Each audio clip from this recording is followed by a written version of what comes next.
All game. We are motivated. We are dedicated. Come on now. Come on now. We will win because we are the best on the field. And we hit the field like all day light, all night light, on the blue light, offense light, defense light, this wild light, house call light, in the sound light, in the sound light, in the sound light.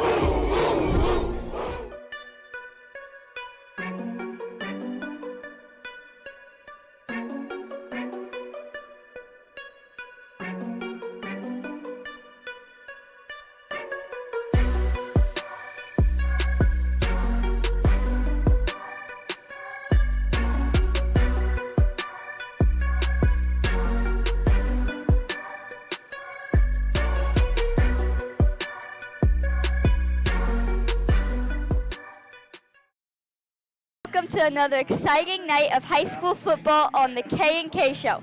We're coming to you live from Floyd Dobb Field on the campus of Milledgeville High School, where the hometown Milledgeville Missiles are set to battle the visiting Alden-Hebron Giants in what's shaping up to be a Friday night classic. I'm Kinsley Leach alongside Chloe Armstrong, and we'll be bringing you all the action, energy, and excitement right here under the lights. the Missiles are looking to defend their home truth, while the Giants are hoping to make some noise on the road. The stands are packed, the band is ready, and kickoff is just a moment ready. Stay tuned. This is Friday Night Football on the K&K Show.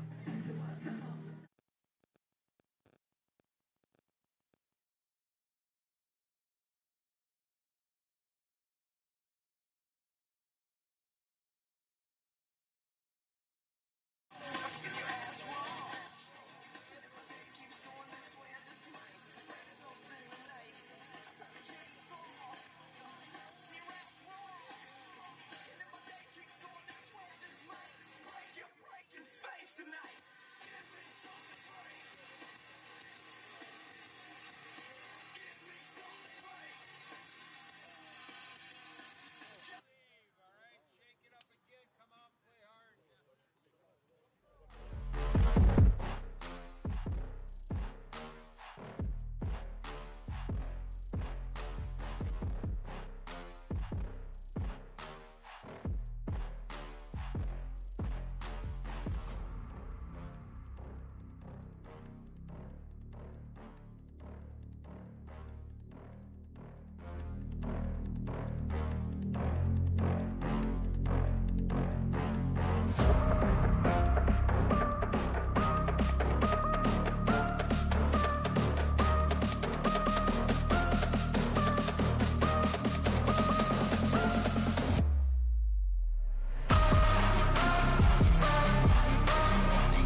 evening, everyone, and welcome to Floyd Dobb Field here on the campus of Milledgeville High School. I hope you enjoyed the introduction made by my daughter Kinsley Leach and Chloe Armstrong, a new version of the K&K show, but I thought she knocked it out of the park. She's been bugging me all year to do the intro, so we let her have at it tonight.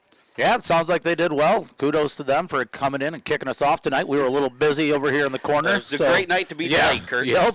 We apologize for the little bit late start, but yeah, luckily my daughter was able to take the captain's chair there while me and Kurt were stuffing our faces with the wings from the mill wheel. Scott Nobis, he outdid himself tonight, Kurt, with all the flavors of wings they got and fries. That's my favorite we've had so far, I believe. Yeah, that was a pretty good pull there by Scott and the mill wheel tonight, so we appreciate them for that, as always, as every week since we've been home, back on our homestand here. They've brought us something new every week, but they killed it tonight with the wings and all the different flavors, even the plain ones with nothing on them. Yep. Delicious.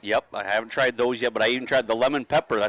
I'm a buffalo guy or usually buffalo. If you can really screw up a buffalo sauce, but these are very good buffalo wings. I don't steer away from them if I go in there, but the lemon pepper were better than I anticipated. Yeah, same way. I stick with, I think we both know our love for buffalo sauce and a very specific type of wings. That could be a whole segment. Kurt. Yeah, pretty much.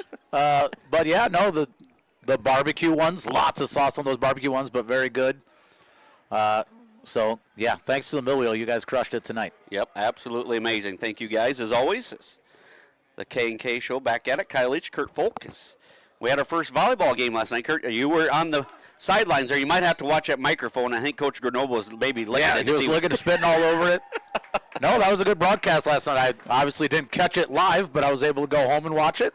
A little bit different pace than our football games from what I noticed. The 57-minute total time that we were on air. It was funny when replays would be playing. A lot of times it was like, and there's an ace by like Lexus Grenoble while the replay was playing, so a little bit quicker pace in those volleyball games, but you and Brad did a very nice job. The production team behind us, Brooks, Deacon, and Bowden, there last night, as always, did a great job in that volleyball game. Yeah, a little different for them being in a smaller environment in the camera, but I thought the boys did well. Brooks always does well on the system behind us. So, but we got the Giants 6-1 against the Missiles, 7-0. Should be a good one tonight. Yeah. Missiles set to receive. Away. Kick to Ebersole about his own 36-yard line. He's up across the 40, 45, 50, into the Giants' territory. Nice return there by Wyatt Ebersole. Wyatt Ebersole gets himself a nice little return there, finding the corner. Nice speed here to the outside to push the ball across the 50-yard line. They are already in Giants' territory. So top 10 matchup between the Missiles and the Giants. Alden-Hebron's only loss on the season came 2 weeks ago. They lost at South Beloit 49-7. They were victorious 37-20 over Westminster last week. Missiles knocked off the Broncos 56-16.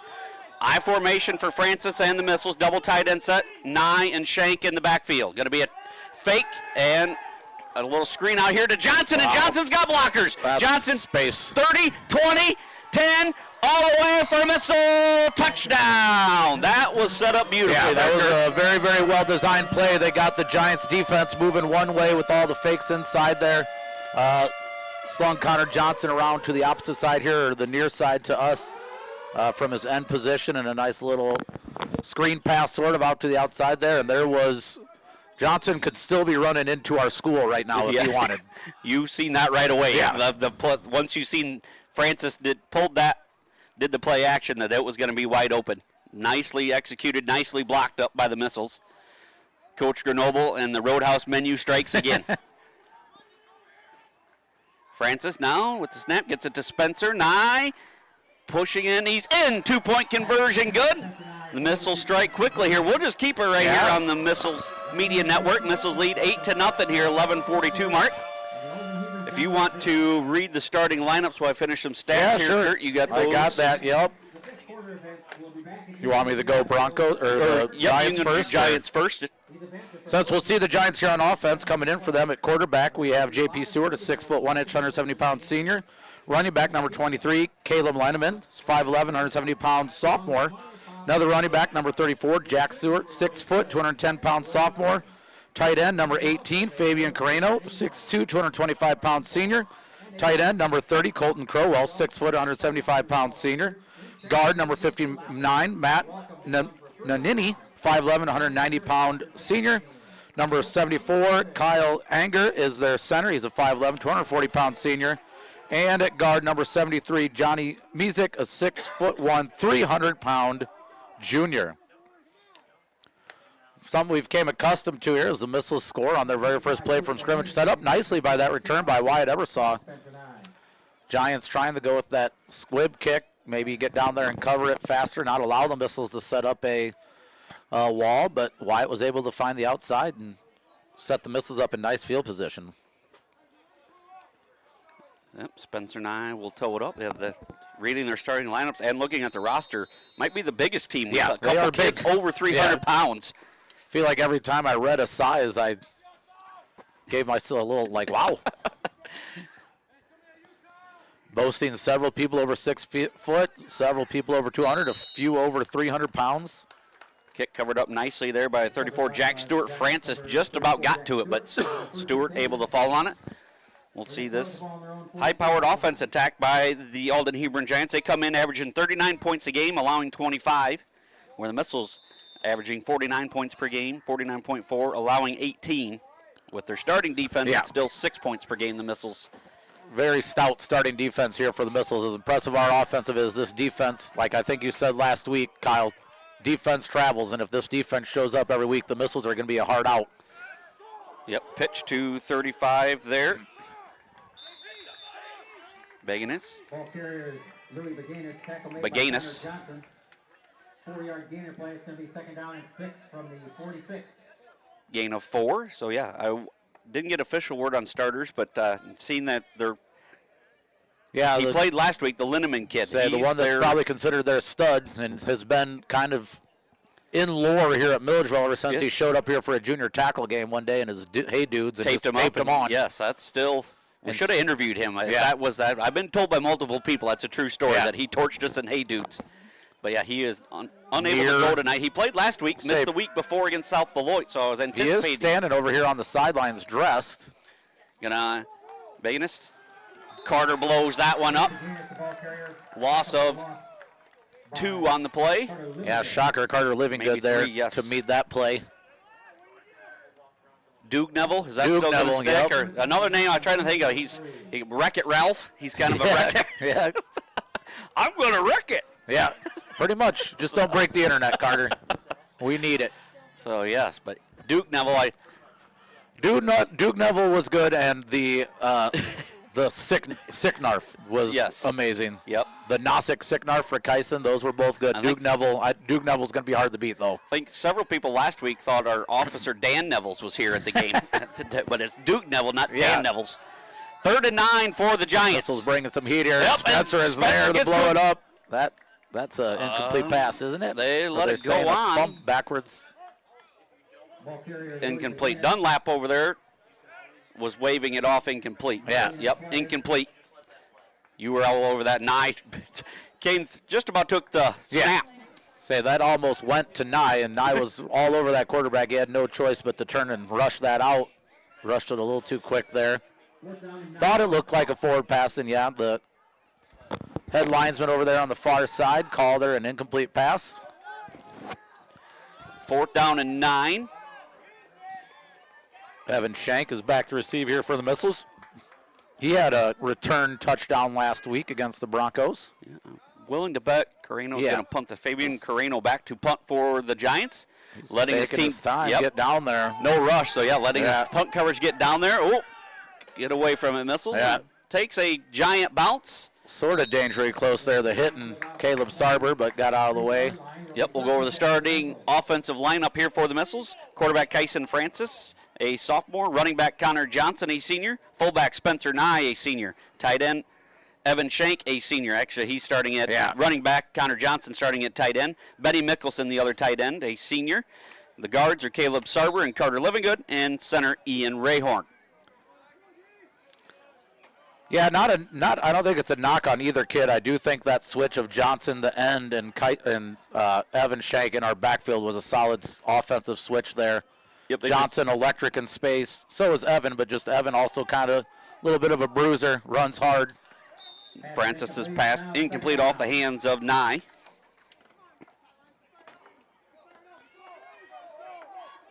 But at the same time, I think it's a nice threat to have that at any time we could drop Johnson back to the backfield and put Evan on the line. Yep, I think they're splitting the load a little bit of carries, wear and tear as well. So, so Promenschinkel, both Johnson and Promenschinkel back. Good to see the Missiles back at full health this week. 2nd and 10 here. Yeah, a couple of precautionary sits last week for the Missiles. Just let some kids nurse some injuries. Francis fakes it, now keeps it right up the middle. Going to have some room to run across the 30. The 38, nice gainer there by Kyson. Francis going to have be real close to a first down, maybe a yard short. We'll see. Say initially the head linesman over there had him marked over the line, but they're going to move him back here a little short of the first down. Thought maybe the chain gang were going to get their moment in the sun here. We haven't had that yet this year, have we? I don't think we've had a measurement all year. No. They're probably getting a little growly over there. Yeah, they want it. They were probably telling us, let's let up a little bit more. Hopefully our stat man, Kurt Francis, is back to near 100% after getting taken out on the punt return last week. Nothing too crazy going on over there yet. I think he's out there behind Coach Grenoble right now. More shifting here by the Missiles. 3rd and 1 here for the Missiles. Francis goes shotgun formation, 2 to the right, 2 to the left. Francis just draw right up the middle on 3rd and short, and he's going to have the first down to the 39-yard line. Gain of 7. 2 nice back-to-back runs there by Kyson Francis, something that would be nice to see him add to his game. I'm sure Kurt's going to say he still didn't run hard enough. Still didn't run hard enough. So 1st and 10 for the Missiles, ball on their own 39-yard line. 8:20 to go here in this opening quarter. Missiles lead 8-0.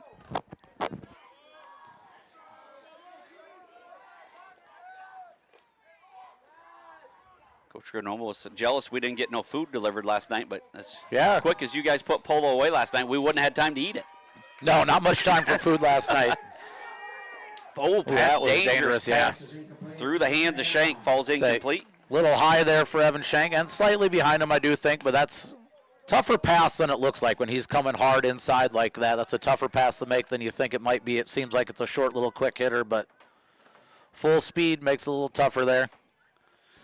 2nd down and 10, 7:58 to go. Other games tonight in the NUIC, Dakota at Galena, Forreston at Leroy, that's tomorrow. Fulton at Morrison, the Wooden Shoe is on the line tonight. Yeah, it's a classic rivalry there. Lee Wynn at EPC and Stockton Dupec, that's the premier one tonight. Yeah. Toss to Spencer Nye. Nye off the right side, makes a man miss and going to gain about 11 yards. 1st and 10 for the Missiles. Yeah, nice run there that time by Spencer Nye. Good blocking up front. First down for the Missiles. Spencer Nye, as always, running hard. 1st and 10, ball right at midfield. Nice to see the Missiles come out with a little bit more fire this week. Tried to get that running game going at the start of the game. Last week, credit to the Broncos defense, too, though, slowing them down. That could be a key piece to the Missiles in the playoffs, is being able to slow it down and run the ball. Nice shot of the pink missile on the field this week. That looks really good. Breast cancer awareness and a few of the numbers on the field. Spencer Nye breaking tackles across the 40. He gains about 11 more. Yeah, I saw you coming in from a mile away tonight rocking the old school pink Yes, I should have sent you a reminder. We stole this idea from Kirkland last year. Yeah. And then just Roble came up with the pink K&K shirts. I would have been about this week last year, wouldn't it have? Close to it, or was that week 8 or 9 we were up there? Maybe the final week of the season last year. Nothing quite like Kirkland on a week 9. No, at 8 o'clock at night. 1st and 10 for the Missiles, ball on the Giant 39-yard line. Kirkland was a party, though. Let's just say that. Yes, it was. Yes, it was. Francis, play action, drops back. Pressure, gets it out to Johnson. Can't quite reel it in. It's nice camera work over there by Bowden Last on the sideline to catch that just out of the reach of Connor Johnson. Probably had a chance. So 2nd and 10. Yeah, I had the idea of maybe doing the pink logo this week, and I seen a couple kids. I believe it was Evan and Saber in the weight room, because you never know if they're superstitious or not. Yeah. I asked you, what do you boys think? Should we do it pink this week? No, it looks good. If you got a chance, check out the overhead shot, too. I believe Carter Livingood gets those with his drone. So. Yep, they were all about it. I said, let's do it pink this week. We'll go back to orange for the playoffs. Spencer Nye up the middle, tackled by 34. Stewart on the stop, but not till he gains another 6 yards. This is really nice to see from this Missiles group, though, here. Grinding out a drive. Makes letting the first quarter clock go a little bit here. We got a tournament tomorrow morning, boys. Let's get home. Yeah, we were mentioning, we thought maybe the wind is blowing almost northeast, that Coach Robo was going to get a sniff of the wings. Yeah, I'm surprised he's not up here yet. That's what I told Cal. I said he's like an old coon dog once he gets the scent going. Just see that old head whipping around out there. Evan Shank on the carry there. Gains about 7. Yeah, Evan Shank, nice run. He had a nice cut out there that cut that even more to the outside. Oh, Cohen Robles. Uh-oh. And Winnie, the Robles, just must have got her message about not delivering us pie, Kurt. Oh, man. Thanks, Cohen and Winnie. Look at that. All right, What do we have? What were the flavors? Cherry and Dutch apple. My gosh. The Robles coming through. Say, we are getting spoiled now. That's going to be a tough catch. To Living Good. Did he come away with it? He did. He came down with that. Living Good with the catch inside the 1-yard line, maybe. Yeah, a little back shoulder there action. The Living Good coming from the line. About maybe the 2-yard line, 23 yards. Sorry there, we're distracted with pie from the Pie Hut, the American Legion Pie Hut.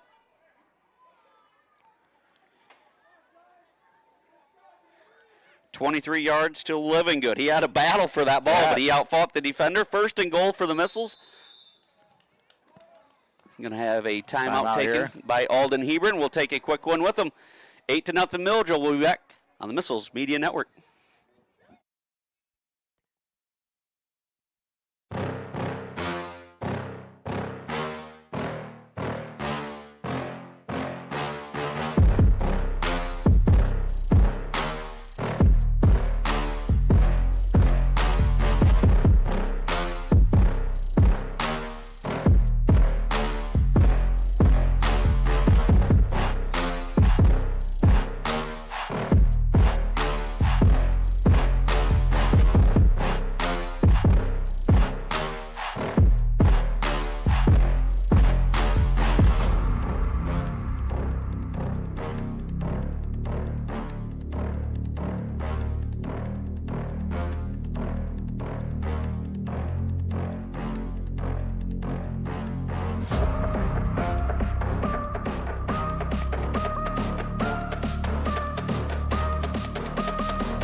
Welcome back here. We're once again eating, thanks to the Robles, Jess Roble. If you walked up into this crow's nest right now, I don't know what a bystander would think. Wings, fries, pie. Yeah. 1st and goal for the Missiles. Francis gonna pitch it to Johnson. There's gonna be another touchdown pass. End around. Oh. Connor Johnson's in for another Missile touchdown. 2 yards. That's your favorite pass to complete there, Kurt. Say, counts as a pass. Kyson Francis gets to add 2 more yards to his total there. That goal he's reaching for to be the leading I8FA all-time passer. Gets 2 yards closer to that mark. 2 catches for Johnson, 2 touchdowns. He wants to be the touchdown guy. I think everybody wants that name. Yeah. Everybody's gunning for it. Last night, Evan Shank made a great effort towards getting to there. 4 for him, 4 for Spencer. I didn't look. I was going to look up total touchdowns of who's got more. It's got to be really close. I have that, but I didn't look it up there. And Spencer runs in the 2-point conversion. 5:30 to go here in the opening quarter. Milledgeville 16, Alden-Hebron 0. We'll be back on the Missiles Media Network.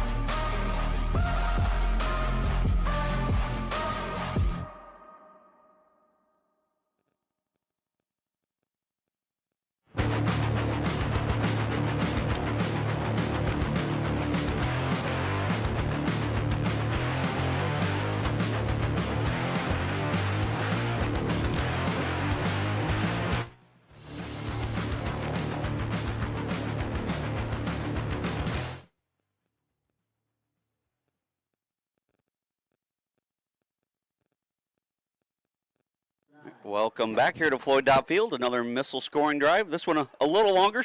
Chewed up a few minutes on the clock, Kurt. Yeah, we're under 6 minutes in the first quarter here. I do think that's important for this missile offense, though, to be able to grind out those drives. That's going to be needed. Playoff push. Yeah, when the weather's not 81 degrees. Yeah, game. I've been looking at my watch, and I'm like, is it really October 17th? Yes. I don't know if we've had nicer weather for week 8. It's no longer 81, but it's just perfect out there right now. Stewart with the kickoff return. He returns it up near midfield for the Giants, and they're going to have good field position. Right at the 50 here for the Giants. Whoops. So missile starting defense. The ends are Rayhorn and Mickelson. Living Good in the middle. Linebackers Nye, Shank, and Saber. Defensive backs Johnson and Promenschenkel.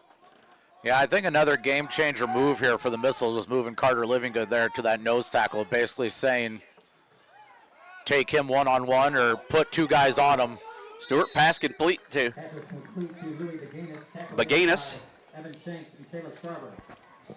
I think that's your strategy there. Is that's not one man is going to stop Carter Livingood, so you're either going to have to drop 2 on him and free up somebody else getting in there, or Carter's going to wreak havoc if somebody's trying to block him one-on-one. YouTube check-ins, we got Jill Adolph, and I'm assuming Steve listening in. Hector Rodriguez there in Cancun, I'm assuming. Faulkner Farms, the whole farm, Charlie, Chris, and Charlize all listening in. Yeah, we don't want to leave anyone out there. Yeah. Amy Workman loves the logo as a survivor. That's a good story there. If anybody wants to reach out, tell us that. Listening from Germany Farms, yeah, Mel Weisner.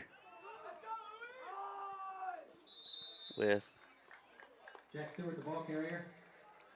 Gave him a couple yards on the play. It's going to be 3rd down and 5 over 45. So 3rd down and 5. 2-yard gain there forward.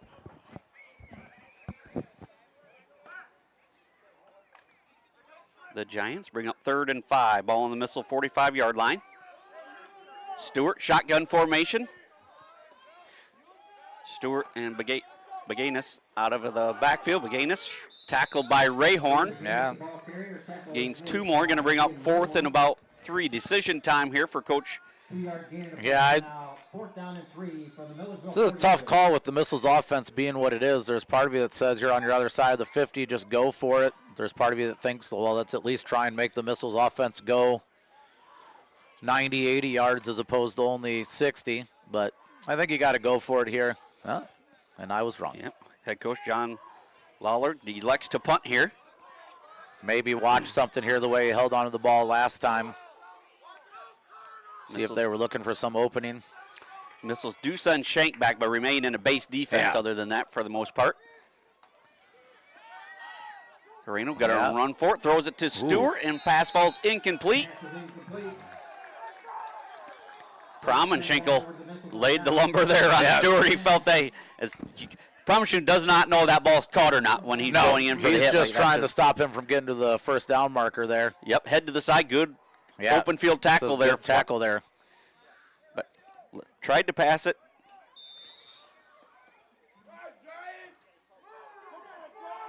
Serrano to Stewart, but a pass falls incomplete, and the missiles take over 1st and 10. Ball on their own 43-yard line. Giants out of sorts here defensively, still trying to get lined up. Francis shotgun formation, 2 to the right, 2 to the left. Takes a snap. Gonna air it out to Johnson. Johnson got behind his defender, but it goes off of the defender. Pass falls incomplete as Francis just hung that one up a little too high that time, Kurt. Yeah, I got a little bit too much under that ball. Got to not give that quite so much loft. I got to imagine that Connor Johnson is a hard kid to hit in stride. That's a lot of speed out there. Step into a little bit more next time, Connor, or for Kyson there, and just not put so much underneath of it. Johnson tried his best to come back and make the grab there, though. Some more check-ins from the stream here. 2nd and 10 for the missiles. 3:06 to go in the opening quarter. Milledgeville 16, Alden-Hebron 0. So Alden-Hebron has some talent on the field, that's for sure. Yeah. Nye, short gain there, nicely done by the defense. Tackled by Stewart. I don't know what I was seeing earlier. I thought I had seen the lineman kid out on the field, but he is indeed not dressed over here on the sideline. Yep, let him in. I believe his aunt had checked in. Yeah. Aunt Yaya listening from Texas. I like Yaya. Listener, Yeah. awesome. Listening from Texas. Yeah, we're hoping to get to watch him play tonight. Yeah. Kid is electric. We seen him last year up at Alden-Hebron as a freshman. Yeah, and you could tell there was potential there as a freshman kid. Yep, shank off the left side, running hard, and I believe he's gonna have a first enough down. here for the first down. Moving the chains. Yeah, I like this. You mentioned earlier the nice ball control offense here by the Missiles, Yeah. Kurt. Oh, there. I thought they just Yeah, give it to that him. was Come close on. to say, that was Give the close. chain gang their moment here, boys. Say that was close. I think we could have brought him out. Ed was ready to bring him Yeah. out, but That was another situation there where Dunlap there as the head linesman on the far side, I think had him marked a little short, but the linesman over here, the line judge, had him across it, so split the difference, sort of. 1st and 10 for the Missiles. Francis hands off once again to Evan. Evan makes a man miss. Now he's off to the races. 40-30, but there is a flag on the play. Evan inside the 20 near the 10-yard line, but it might be coming back. So you got to imagine where that flag came in. This is coming back here. Hold Yeah. on the Missiles. First penalty of the ball game, I do believe. What do we have? Did you already get Heidi and Yeah, Andrew? Heidi and Andrew listening up on the hill. They are here at the game, but they're pulling us up there up on the hill. Said someone at Donna Landis, I believe, wears AirPods on the Yep. sideline to listen to the broadcast. So, I Donna, haven't you're heard over that high people for here, the broadcast booth. I've tried to locate her. I've heard that a little bit, is that it helps people follow along the game. They can hear the commentary while they're here watching, so that's cool that people are attending the game and listening. So 1st and 20 now for the Missiles. Francis, shotgun formation. Or no, under center, I formation. 9, Shank in the backfield, fake the toss. There's There the we go same again. play to Johnson, and it's And it's open just again. as open. Johnson down the sideline. He's off to the races. He's got one man to beat. He's not going to be caught. Johnson has his 3rd Missile touchdown of the night. This one good for 56 yards. Connor Johnson apparently missed playing last week. Yes, he did. Pretty much 3 for 3 on touchdowns here. That was the same exact play as their opening touchdown, and same result, wide open. I was a little worried here. I think Caleb Sarber slipped up out here blocking, but that Connor Johnson speed, he just turned on the jets and got past the defender. Kyson did a nice job getting that out quickly because on that screen they allow the rush to come through. The rush is coming, so you got to get that ball out and over top of that rush. Yep, had 2 guys in his face, but able to throw a nice ball to Connor Johnson. Races 56 yards for the Missile touchdown. I formation for Francis. 2-point try. And blow this one dead. Here. Flag on the play. False start False start of the against the Missiles. 5 yards. A little movement there up front. We've got Ron Helfrich coming in from Newport Richey, Florida. Yeah, we got Texas, we got Florida, we got Mexico. Yeah, we need our Florida party back. We had a big following down in Florida last year. That was awesome. So the 2-point try will now come from the 8-yard line. It's a 5-yard penalty. Kathy Johnson loving the Connor Johnson show here out on YouTube, out on the field tonight. Missile's going to have to work a little bit harder for this 2-point conversion after that false start. Still double tight end set I formation. Now they spread it out. Johnson and Schenk out to the right. Mickelson and Johnson out to the left. 9 Schenk to the right. Francis shotgun formation. Just draw right up the middle. He's got space. And he's got space and he scores. 2-point conversion good. 1:29 to go in the opening quarter. Milledgeville 24. Giant 0. We'll be back on the Missiles Media Network.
Welcome back here. Man, the pie hut. That was some top-notch pie there, Kurt. Yeah, thank you, Jess and the Roble family for that delivery. Only one thing could have made it a little better, Kyle. Yeah, I heard they have ice cream up there, too. Yeah, would it hurt to get a little Yeah. a la mode action? A la mode on the pie. We don't hate to be picky. Yeah, I mean, but no, it was great. Much appreciated. yeah. Check out the Pie Hut if you are ever best concession stand, bar none, in the area. Yes. The boosters, the American Legion in the pie hut. If you're somebody out there in the coming weeks here, it's just like I know there's people out there that just like to come check out playoff games. Yes. I would check out the Missiles opening round matchup. That Nothing like a playoff Saturday at Yeah. Floyd Dobb Field with top-notch concessions. First and 10 for the Giants, ball on their own 35 after the Missiles kicked it out of bounds. Stewart takes the handoff. Tackle. Beganis, tackled by Saber and Promenschenkel. Beganis gains about 4 yards on that one. So the Giants 6-1, but without their star running back, Caleb Linneman, out with an injury tonight. Yeah. But still got several nice pieces here. And going to be a tough out in the playoffs here. They're coming in at 6-1. They got AFC, I believe, next week. So you got to imagine that maybe they're just kind of sitting in here, maybe even for the next 2 weeks. Try to get him ready 100% as you can for the playoff push here. Brad Audie watching from Talladega Speedway. Got Chiappo and his daughter Jordan listening from Fairhaven. Says soon to be award-winning K&K show. Flag on the play. Let's see what we got here. Bruce Simpson, I got to imagine one of the many people listening in from a grain cart or a combine tonight. Delay a game on the Giants. My brother just seen his text message from 20 minutes ago. Sorry about that, Mike. If you're still listening, appreciate you checking in from Rosemont. He's at the Laney Wilson concert tonight. Oh, yeah, I saw that actually. So 2nd down and 11. A little watermelon moonshine for the Leach family tonight. Yes. Down to the final 26 seconds in this opening quarter. Could be the final play of the quarter here. Stewart, Beganis goes in motion, fakes to him. Stewart's going to pass. Pass is incomplete. It's now third Pass down. falls incomplete to Sereno. Sereno ran a nice route there. He kind of came in and then back out there. Came in like he was running an in route, came back out. He had him open, just overshoots him a little bit. So with the pass, it of course is not the final play of the opening quarter. I almost said that. Your volleyball match was almost over at this time last it night. pretty much was. 3rd down and 11.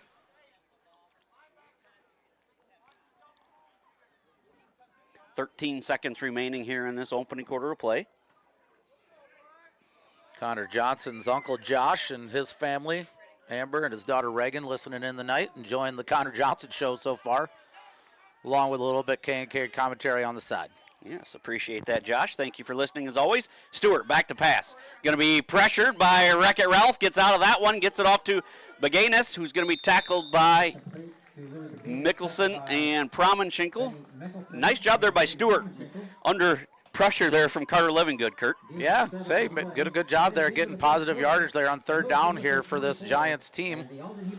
A little bit of momentum here, but it's going to be a tough 4th down here for the Giants heading into the second quarter. It'll be about 4th and 4, but after 1 quarter of play, Milledgeville 24, Alden-Hebron 0. We'll be back on the Missiles Media Network.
Welcome back here to Floyd Dobb Field. Sereno back to punt for the Giants. Evan Shank back deep. Missiles lead 24-0 after one quarter. The Giants deciding to punt this one away here. Oh, no, they don't. The fake, and they're going to have the first down. That time. Beganis tackled by Stewart, but not after he picks up. Yeah, that was a well-designed fake punt there. Direct snap to the up back. Gain about 6 yards on the play there. 1st and 10 for the Giants. Ball on their own 49-yard line. Nice play there by Coach Lawler and the Giants.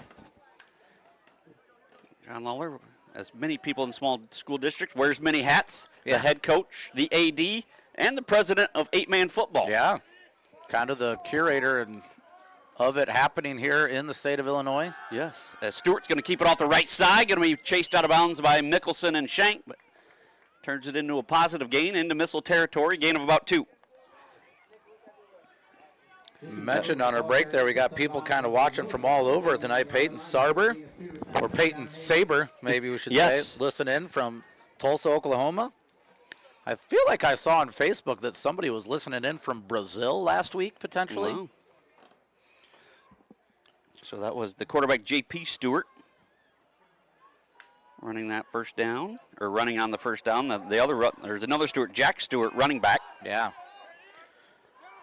My sister kind of unfortunately listening in from Peoria, but we're happy to have her listening in. Beganis, nice gain on the play, tackled by Promenschinkel. Best wishes there to her one foster kid, baby Jace, affectionately known as Bob in my family. Italian, Bob the Italian, named by Nolan. Had some breathing troubles there, but he's getting better. Yes. So that's good news. 5-yard carry for Beganis, and it's 3rd down and 3 for the Giants. Ball on the missile, 44-yard line. Best drive of the night so far for the Giants. Stewart, I formation, he's under center. Giants employing a little bit of that Orangeville Broncos strategy here. Running some clock. Stewart, and I hand up Beganis off the right side, and there's Saber. Living good. Yeah. Or no, that was Nye in there. Blew that up as well. Gain of 1, going to be 4th and 2. Yeah, Ian Rayhorn in on that tackle. Saber was in on their tackle. Another 4th down here for the Giants, but they're putting together a pretty nice little drive here right now. Stewart coming over to talk to one of the coaches here. The assistant coaches, Jason Nelson, Jake Clevin, Ryan Stewart, and Mike Laughlin here for the Giants. 10-10 to go here in quarter number 2. Milledgeville 24, Alden-Hebron 0. We'll check some scores as well. The key matchup in 8-man football is West Carroll and South Beloit tonight, Kurt. That's a game we're going to keep a close eye on. That's a game that's going to show those two teams kind of where are they at. Timeout, Alden-Hebron. So we'll take a quick timeout with them. 9:50 to go in quarter number 2. We'll be right back on the Missiles Media Network.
Welcome back here to Floyd Dobb Field. Timeout, I believe timeout number 2 taken by Alden-Hebron. Big play here, though, for the Giants, 4th and 2. Ooh. And miscommunication. Beganis going to make something out of another, but the ball's loose.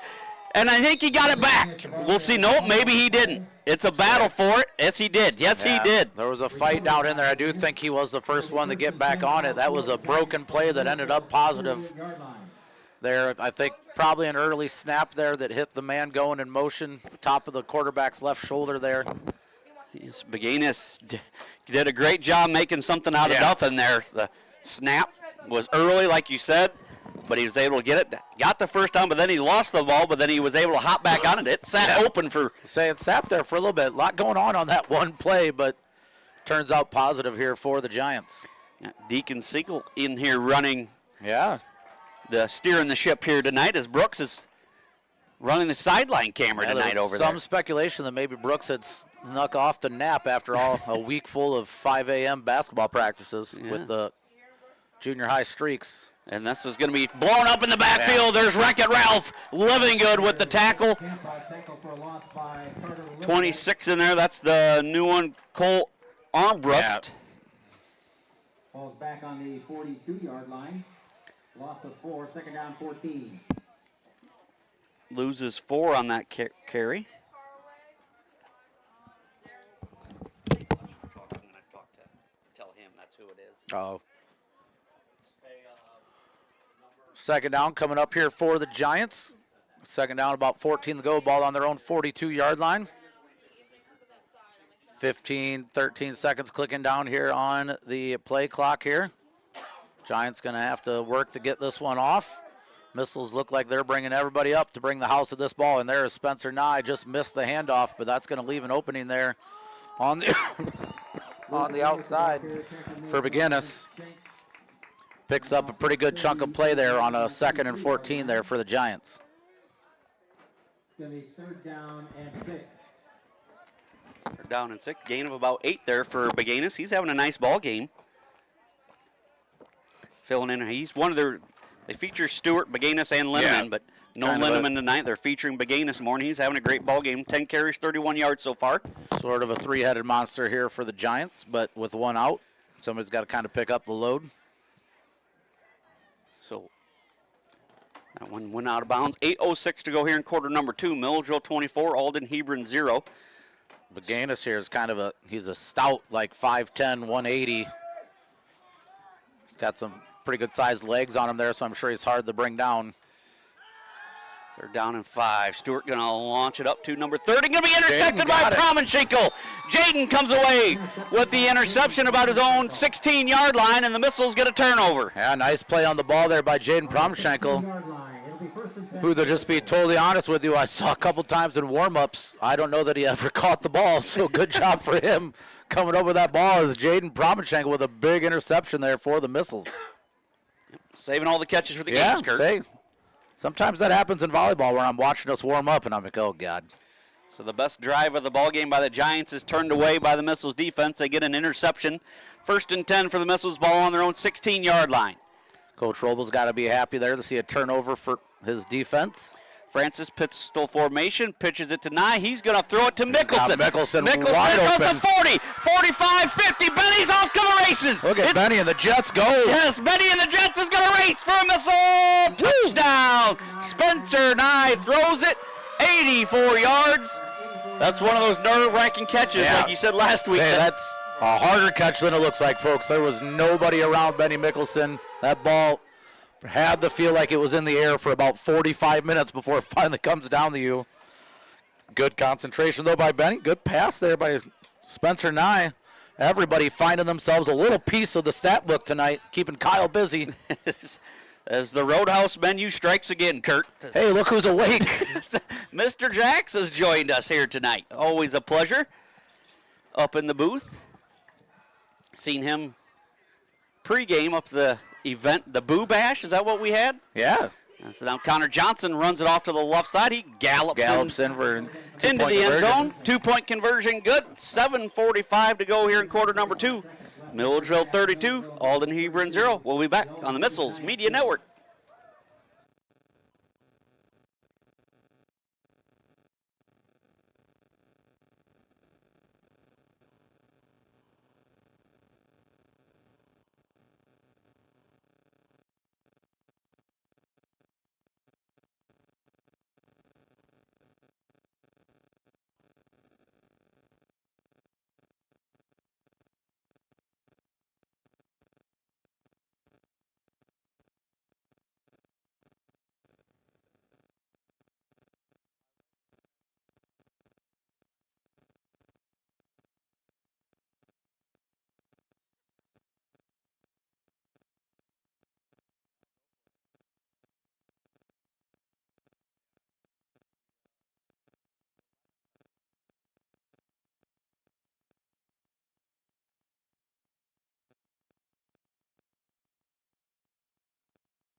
Welcome back here.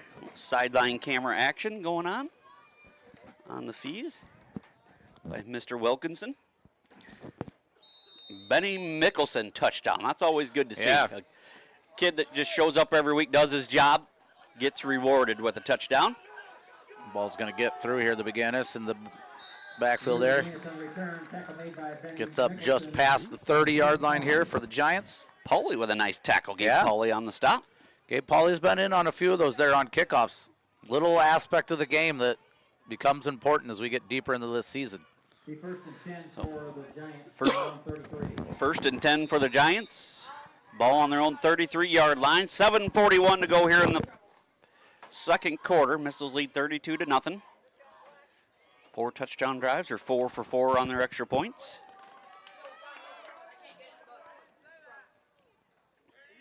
Stewart under center.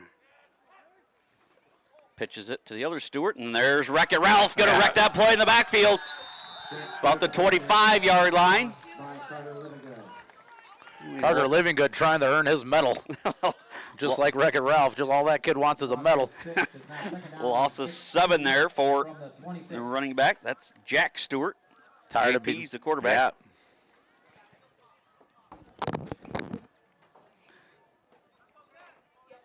Are they brothers? Do we know? I'm not sure. If you're Alden-Hebron listener. Let us know. JP Stewart and Jack Stewart. Is one a senior? One's a senior and one's a sophomore, so it seems plausible. So second down and 17. JP Stewart rolls out to his right. Ooh, he had him too. And Sereno off the mark. Now third down.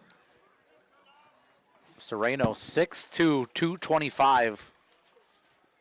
Some of these sizes I feel like I'm reading off Saturday afternoon. Yes, like stats. Sereno, he was their kicker. He wore a jersey in the 80s, I believe, last year. Was their kicker for him last year as well. But, yeah, nice-looking tight end.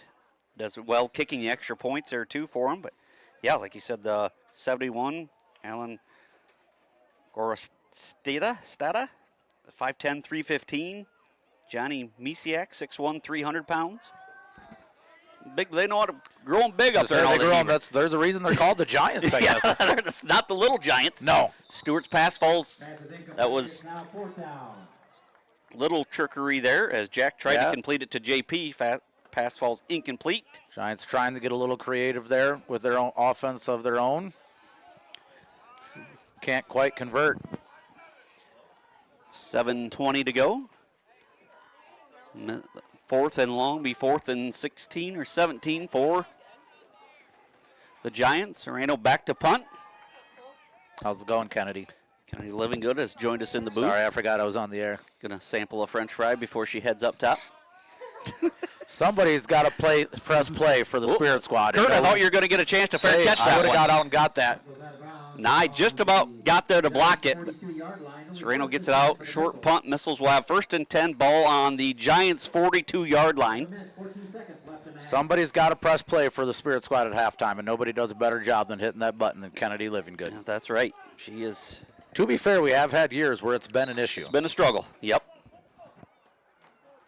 It's been a struggle.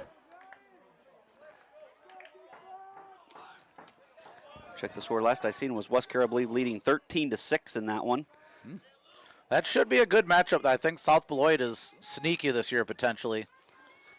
Francis, under center, double tight end set. Hand it right up to Shank. Right up the middle. He bulldozes his way through. Nothing fancy there. Just right up the gut. Good blocking up front and Evan Shank running hard. Sometimes it's that easy. Good hard run in there by Evan. 2nd down and 1. Grenoble trying to go quick here now. No huddle offense. Several confirmations there that the Stewart boys are brothers, so thank you. We appreciate that. We appreciate anybody from the Alden-Hebron area listening in. And there's Spencer Nye, the touchdown guy, racing right up the middle. Almost goes untouched, 34 yards for a missile touchdown. Spencer Nye, I think, pretty much saying, hey, boys, I'm here too. Remember me? Right. I can score touchdowns too. Goes right up the gut there for a missiles touchdown. So many weapons. Yeah, that's just hard to stop. That's hard to contain and deal with if the missiles can run up the gut, if we can run to the outside, if we can drop back and pass, if we can get fancy with halfback passes and some of our tunnel screens. 2 or 3 guys that can throw the ball. 3 or 4 guys that can catch the ball. Francis under center, gonna hand it to Nye. Rumbles in, 2-point conversion, good. 6:41 to go here in this opening half. Milledgeville 40, Alden-Hebron 0. We'll be back on the Missiles Media Network.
Welcome back here to Floyd Dobb Field.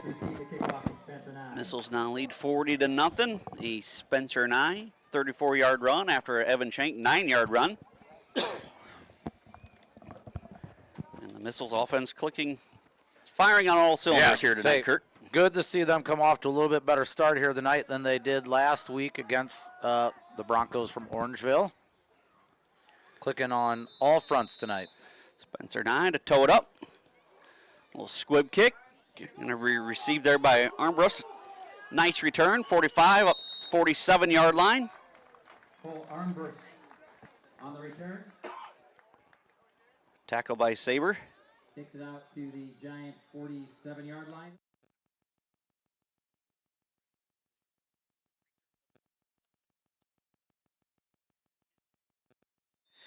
All right, so 1st and 10 for the Giants.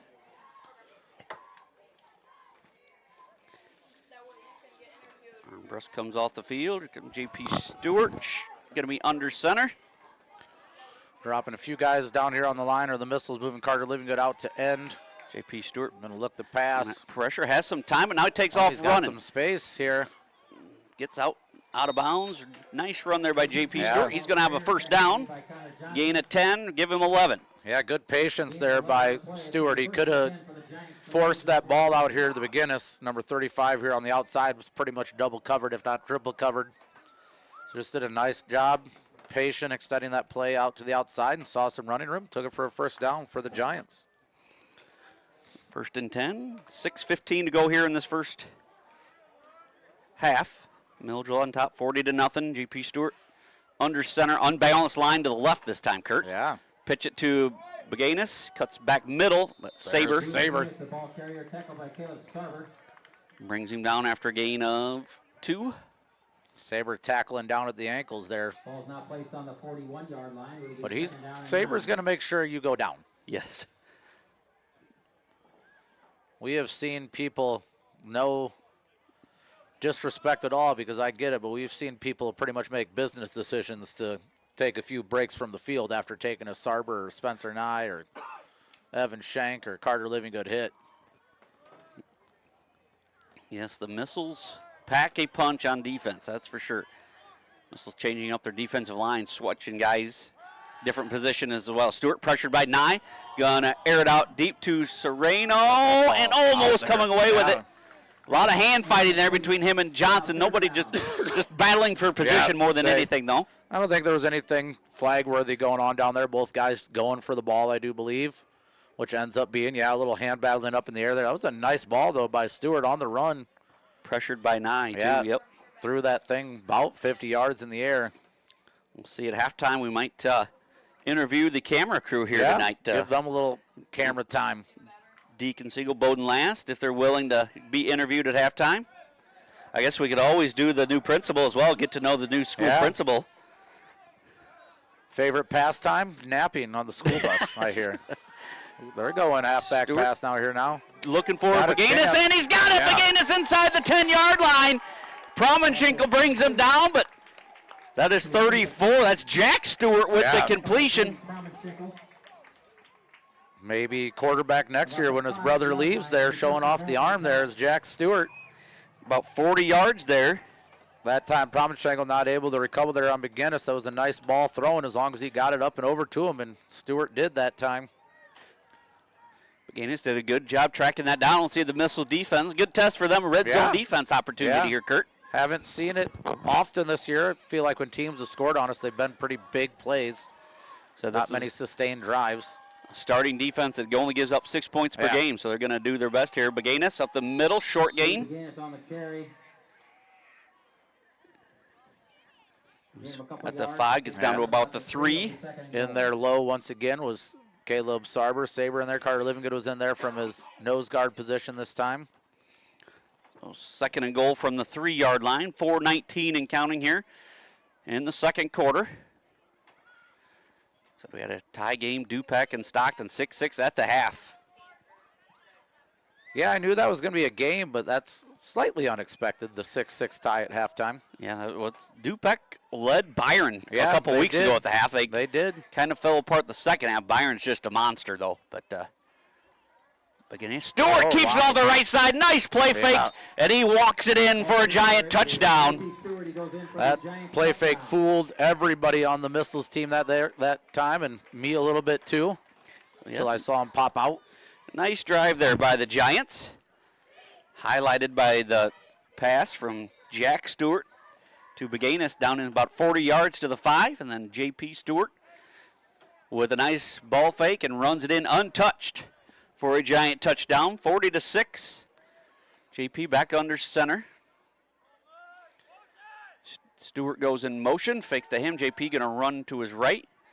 Looking for his tight end. He was not open, but he gets loose, but Saber knocks it down. Yeah. Near collision with Mickelson. Saber's only got one speed. No, Carreno had kind of slipped underneath there, but Saber saw it, and he came flying in with that Saber speed. Knocked it down. So the Missiles defense holds on the 2-point conversion. 3:49 to go in this first half. Milledgeville 40, Alden-Hebron 6. We'll be back on the Missiles Media Network.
Welcome back here to Floyd Dobb Field. A Giant touchdown drive. J.P. Stewart, 3-yard touchdown run.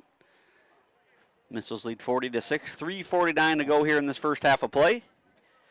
Good to see the Giants get on the board there, Kurt. An impressive drive. Yeah. Say they put together a couple drives today that were stalled, but then they got a big play there on the halfback pass. And they're just sending this one down on the ground here for the Missiles. Taken off a bounce by Spencer Nye, and he's going to find his way. Spencer Nye's got blockers. Spencer Nye's off to the races. He's faster than he looks, folks. 30, 20, 10, and Spencer Nye, the touchdown guy, has got another Missile touchdown. I'm not sure. Did you see where he picked that up from, Kurt? I didn't quite. I was watching the bounce, and honestly, he just kind of came up out of nowhere. Maybe we'll get a replay here from that ball almost with one hand. Brooks on it here. It was already picked up there by that time. He was around near the 30-yard line. Near the 30. Unofficially about 70 yards, 68, 70 yards. As soon as Spencer and I grabbed that with the one hand there, though, it just seemed like that was dangerous. Not quite what the Giants were hoping to get out of that squib kick there. 2-point try now. Shank takes a pitch and he rumbles in, but a flag on the play. We might have a hold here on the Missiles. Yep. And the Missiles Going to back themselves up here on this 2-point conversion of the Missiles again. Missiles did not have a 40-point lead there for 11 seconds. Or no, excuse me, 14 seconds. Yeah. It was 3:49 when the Giants scored. 3:35 now. Yeah, that was Spencer Nye took that ball almost like he was saying, nope, we're going to have a 40-point lead at half. I'm ready to go home. So holding on the Missiles, our third penalty. Retry the 2-point from the 12-yard line now. How many 2-point plays from the 12 do you think Coach Grenoble has in the Roadhouse menu over there, Kurt? Well, knowing Grenoble, he's probably got a few. As we shift our line, some of the aspects of the line, Carter Living is going to take the snap here. Watch him going out for a pass on this play, the way he's lined up. Francis takes the snap, rolling to his right. Going to have to run for it, and he's not going to get there. Kind of Tackled sniffed there out by there. number 59. Nicely tackled there by Matt Nanini. Yeah, that was kind of sniffed out there by the Giants. So 2-point no good. 3:35 to go in this first half. Missiles 46, Giants 6. We'll be back on the Missiles Media Network.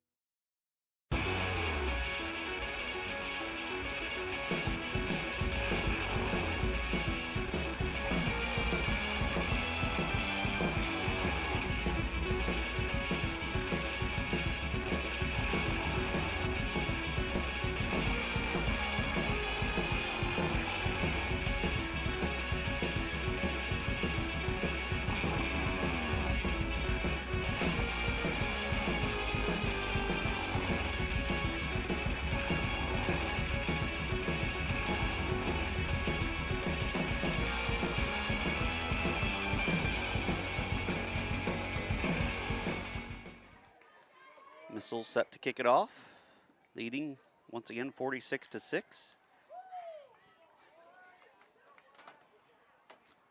Missiles have a defensive interception tonight, a special teams touchdown. They've been on the ground, they've been in the air. Showing it all off tonight are the Missiles. Nye to toe it up once again.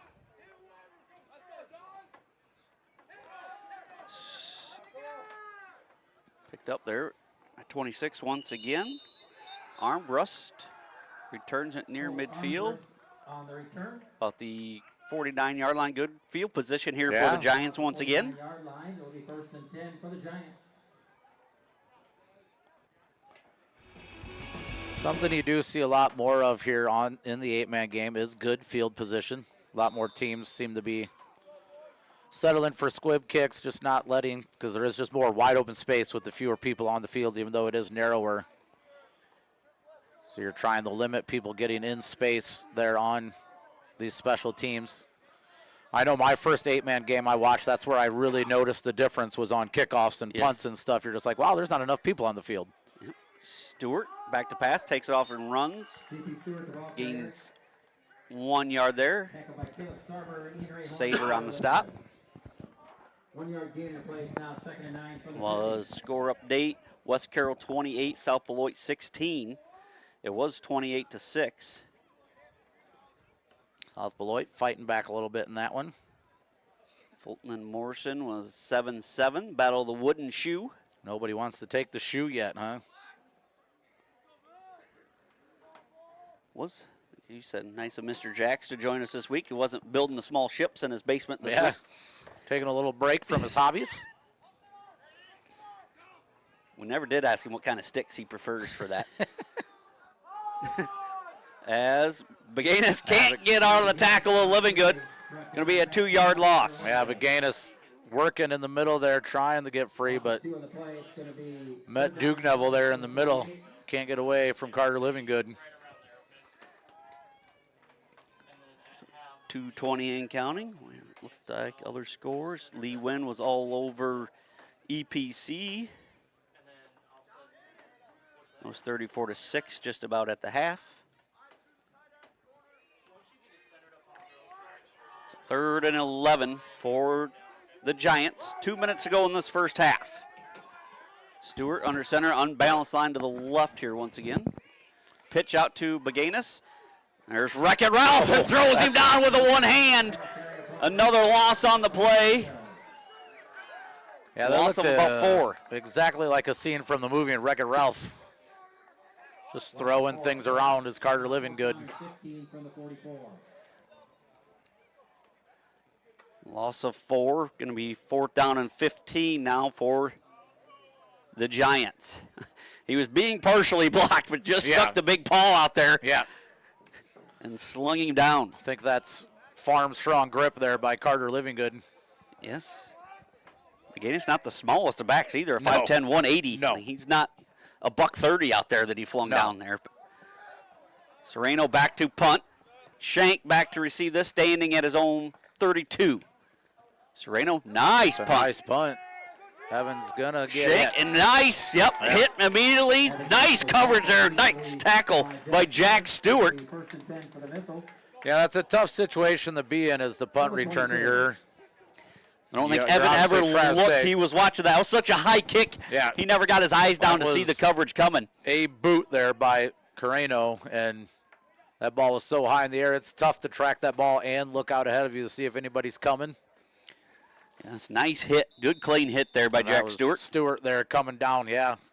Did everything he needed to do to make sure that was a legal hit there on Credit Shank. for Shank for that's a tough catch Yeah. there too. That high to get hit, but that saves the Missiles field position too. Otherwise, that's bouncing probably down near the 10, if not farther.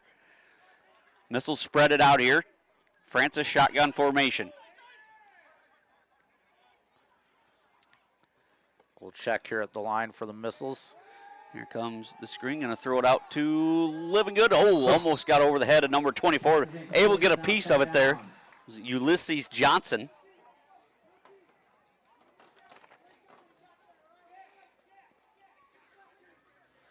And Missiles have everything, including the kitchen sink. We can take our guard and send them out on pass plays, move them to center and send them out on pass plays.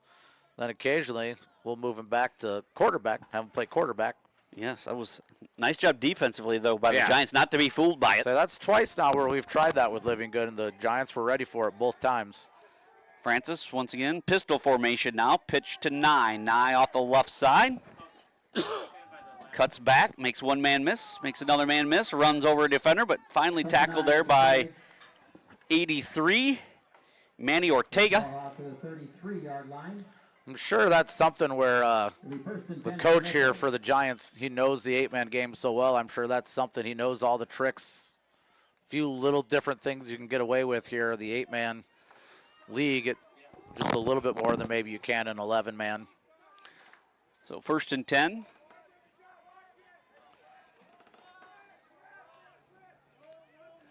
For the Missiles, look like maybe content going into half of this 40-point lead. Could be the last play of the half here. Francis drops back to pass. Going to air it out to Johnson. Johnson's beat his man. 40, 30, and he gets out of the tackle, and Johnson's off to the races. Johnson's going to walk it into the end zone as the play clock expires, and the Missiles strike again here. 67 yards, I believe, unofficially. Yeah. Nice ball there by Kyson Francis, getting it out to Connor Johnson. Connor Johnson can pretty much outrun anybody in the secondary for any team that we've played. Almost a little like okey doke here on the where he comes back into the defender and just says whoop, pushes him off with one hand. It's almost like he faked the defender in the saying he was going to go down. It's nice to have Connor Johnson back this week, isn't it? Say, I think he missed playing. He's got the pink under his jersey there, the match the center of the field. 4 catches, 4 touchdowns for Johnson, 170 yards. Francis hands it to Saber. Saber's going to walk in the 2-point conversion. And the Missiles cap off an impressive half here. They now lead 54-6. As it was 67 yards, Francis to Johnson. So the Missiles lead 54-6 here at the half, lighting up the scoreboard early and often. We'll go over the stats here quickly. First for the Giants, unofficially, we've got number 34, Jack Stewart, 1 carry for -7. Beganis, 14 carries, 37 yards. J.P. Stewart, 4 carries for 17 yards, including a touchdown. Armbrust, 1 carry for -4. J.P. Stewart through the air, 2 for 7 for 10 yards and an interception. And Beganis has 3 catches for 50 yards as Jack Stewart has 1 for 1 for 40 yards to Beganis as well. So score here at the half, once again 54-6, and just another great half of football here for the Missiles, Kurt. Yeah, we talked about it throughout the broadcast here, but the Missiles really just doing it all on offense. They can put the ball down on the ground and run the ball, put the ball in the air, pass the ball, just moving, shifting guys around. When you can shift guys around, it doesn't sound like much of a break because they're still staying on the field, but that ability to shift guys around and kind of spell guys where they're needed and whatnot. But otherwise, dominant first half here by the Missiles. Their defense doing what they need to do. Coach Robles probably going to talk about the 1 touchdown drive they gave up just to have a coaching point to talk about. But otherwise, defense holding strong, doing what they do, solid up front. Again, that switch of Living Good to the nose guard, that's a load to handle. He's quick, he's strong. Living Good's not overly big. He's one of our bigger guys, but he's not huge. But just such speed, plays smart, strong kid. So you're choosing to either make him one-on-one or you're going to have to bring another guy in, and that's wreaking havoc for everybody. Another solid defensive effort here by the Missiles, and the offense doing what they do. Yep, Missiles lead 54-6. We'll cut away for a quick break, and we'll be back. Some interviews with the people that make this go, the K&K show. Now, me and Kurt get a lot of the credit, but it's behind the scenes. We're going to give these kids some airtime. We got Lily Biller, Deacon Siegel, Bowden last. We're going to find out more about our camera crew that bring you this great production every week. So we'll be back for some halftime interviews after this quick timeout.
Welcome back here to the halftime show on the K&K Show.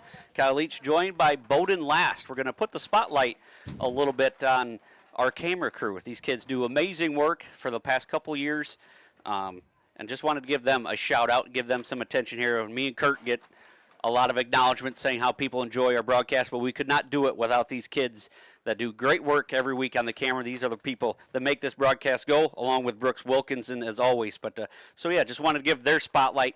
As much as the players deserve it, these kids deserve it as well. So we got Bowden last. Thanks for hopping on with me here, Bowden. Thanks for all the goodness towards the stream. Yes, we appreciate you guys. So first thing, what's your favorite thing about the Missile broadcast here that we do?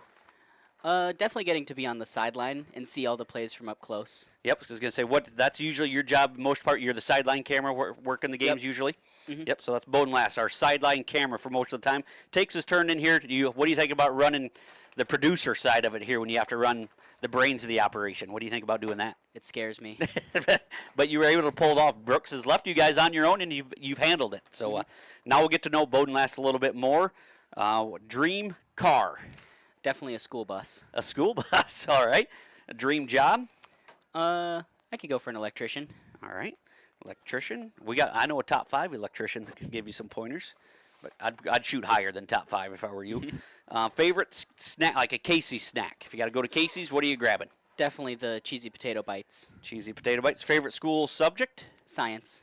Science. And we'll do, how about favorite Gatorade flavor? Do you have a favorite Gatorade flavor or a favorite drink? We usually do Gatorade flavor. For Gatorade, red or blue, Yep. but drink in general. But no, you can't say red or blue. It's a guy. Oh. That's a thing. It's red or blue. What are you going with? Red. Red? Oh, I'm a blue guy, but that's all right. So, all right. Well, that's Bowden Last, and we'll cut away quick. We're just going to go live. We'll take a quick timeout. Yep, just go. We can hand our headset off next here. Thank you, Bowden.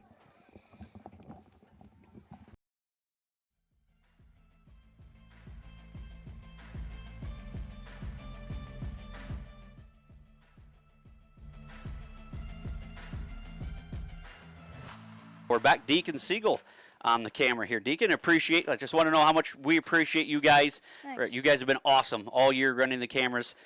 So, yeah, giving you guys a little spotlight here. What have you generally done? What's usually your job when on the night of a broadcast I here? started kind of with Bowden on the sideline camera, swapping on and off with him. And then here, these past 2 games I've been to, I've been helping Brooks with running the stream. Yeah, you're kind of the utility player on the camera team. You can go sideline, you can run the stream. So Bowden is too a little bit. So, yes, good to be good at multiple positions. So, let's start with you here. Dream car. What's your dream car? Gotta go to the Bugatti Chiron.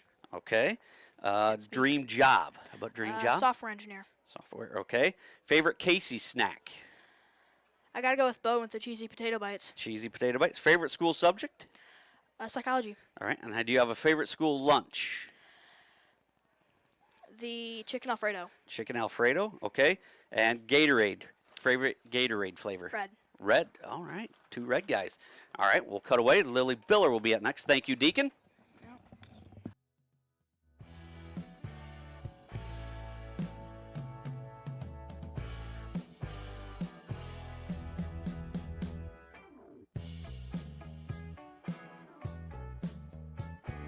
And our third and final camera crew member, Lily Biller. Thank you, Lily. And again, I appreciate all you do. And what's your usual job here? I usually man the main camera up on the top of the crow's nest. All right. Yep. She's usually the main camera. Has done a great job all year for us. And so, what's your dream car, Lily? Probably any kind of like Corvette or Challenger or something like that. Okay. That's dream job. Kind of nerdy, but I want to be an actuary, actually. Okay. And favorite snack candy from Casey's? Is there a go-to snack or candy from Casey's? Actually, the popcorn chicken. I'm going to differ from them. No, but yeah, that's good to be different. Yep. Popcorn chicken. Favorite school subject? math. Math. Favorite school lunch? Probably the hot ham and cheese. Hot ham and cheese. All right. And how about you? Do you have a favorite Gatorade flavor? Red, blue, or something different? The white one. The white. actually. Oh, Yeah. that's a good choice there. Good choice. All right. Well, that was Lily Biller. So thank you to our broadcast team. Brooks, do you want any airtime over here? He's shaking his head. No. Point the camera over here at Mr. Wilkinson. He at least give a. Yep. We can do it right from here. Yep. Nicely done. There's Brooks Wilkinson. He's gonna jump on here. Lily will give the headset. We'll just keep it going, Brooks. We're gonna do it live. You can take a break here. Yes, so I said these kids, you guys do not know what it takes to set up this operation. These guys, Brooks and these kids, hours of setup, tear down. We went to the gym last night to do a volleyball game, but people do not know what all this entails, but we much appreciate it, Brooks. Yeah, it's a lot of fun, actually. I'm really glad about these kids that want to help because they do a really good job, even though I tend to get on you guys quite a bit about different stuff here and there. Yes, Bowden, wide eyes, I get it. So, no, I really do appreciate the kids jumping on and helping out with this, and this has been fun for the last few years now. All right, let's get to know Brooks Wilkinson a little bit here. Favorite athlete? Do you have a favorite athlete? I was a big fan of Cam Newton back in the day. Cam Newton, okay. Dream car? You got a dream car? I do not have a dream car. Not a school bus? No. Any truck. Any Toyota, maybe a Toyota truck. Tacoma. I really love my Tacoma right now. Okay. Dream job? Dream job. I actually do love working with the schools. My grandparents have both being teachers. I don't necessarily want to be a teacher, but I love working in the schools. All right. You got a favorite Casey's snack? Casey's snack, just plain old pizza. Pepperoni pizza. Plain old pizza. All right. And last but not least, Gatorade flavor. What's your go-to Gatorade blue. flavor? Anything blue. Blue. That's Anything finally we blue. got a blue. One for the blue crowd here. So, all right. Well, that's Brooks Wilkinson. And that just highlights our camera crew. So thank you guys all for an amazing job, and we're looking forward to the rest of the season. Yep. Thanks, guys. All right. We'll be back here for some more action here. Going to take a little halftime break, and we'll be back on the Missiles Media Network.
welcome back here to Floyd Dobb Field.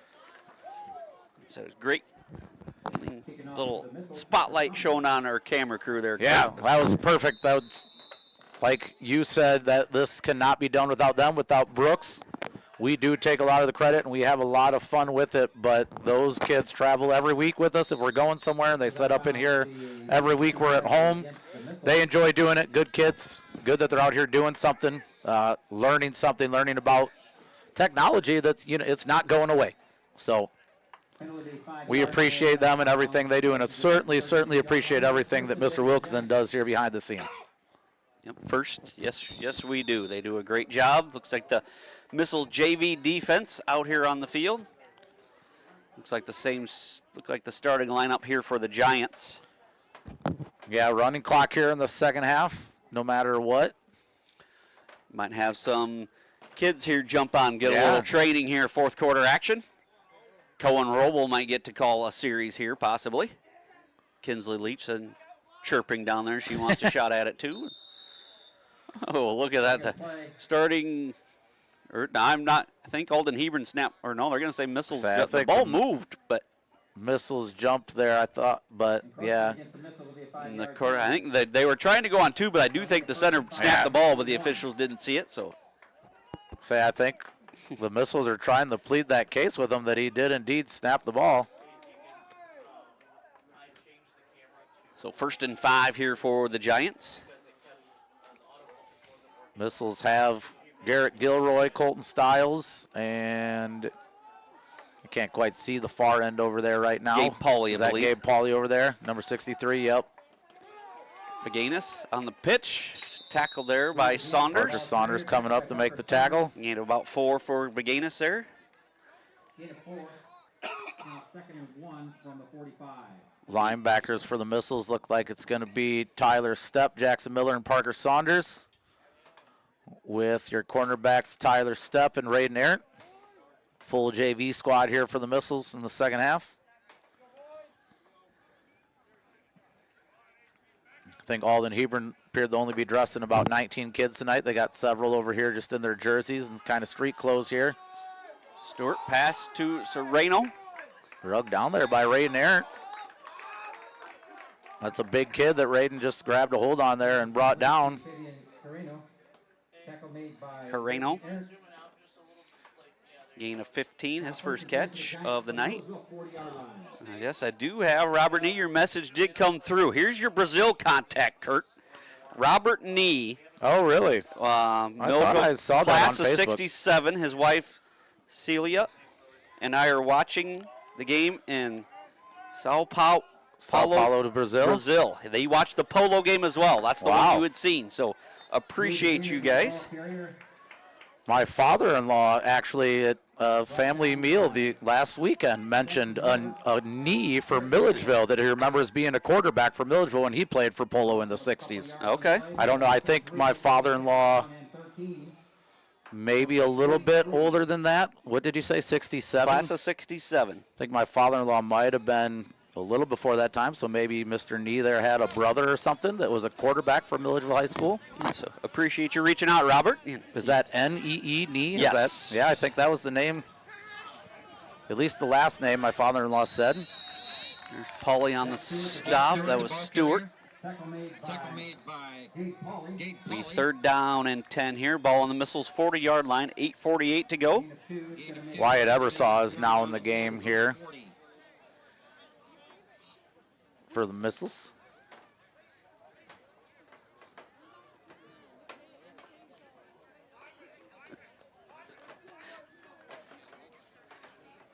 So 3rd and 10 for the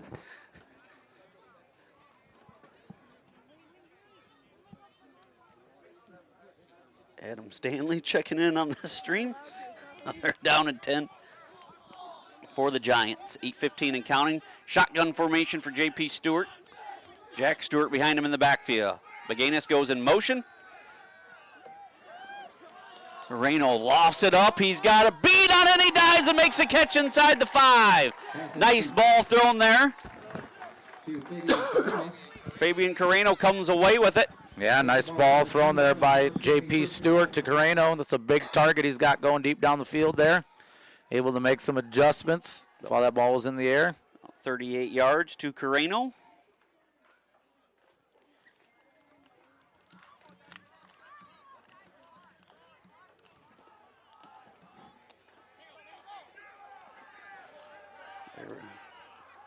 The big Packer fan, Tom Neubauer, checking in from Mercer, Wisconsin.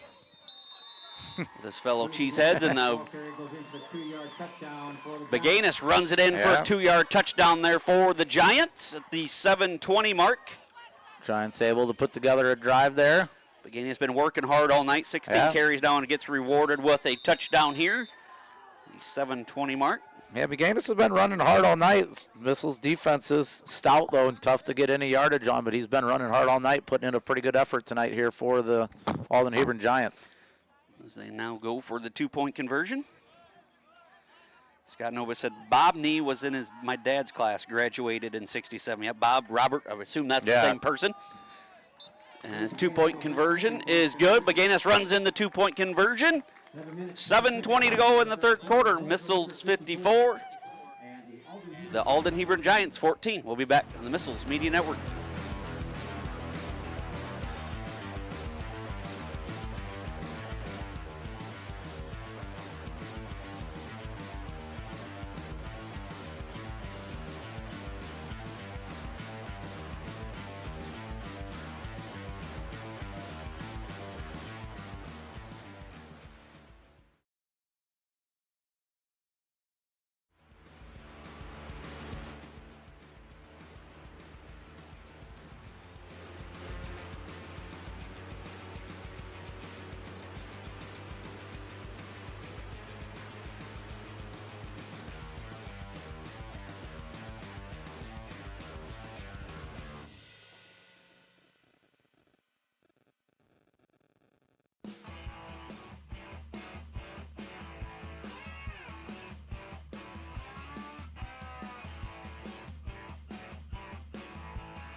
The missiles. Garrett Gilroy. Welcome back here.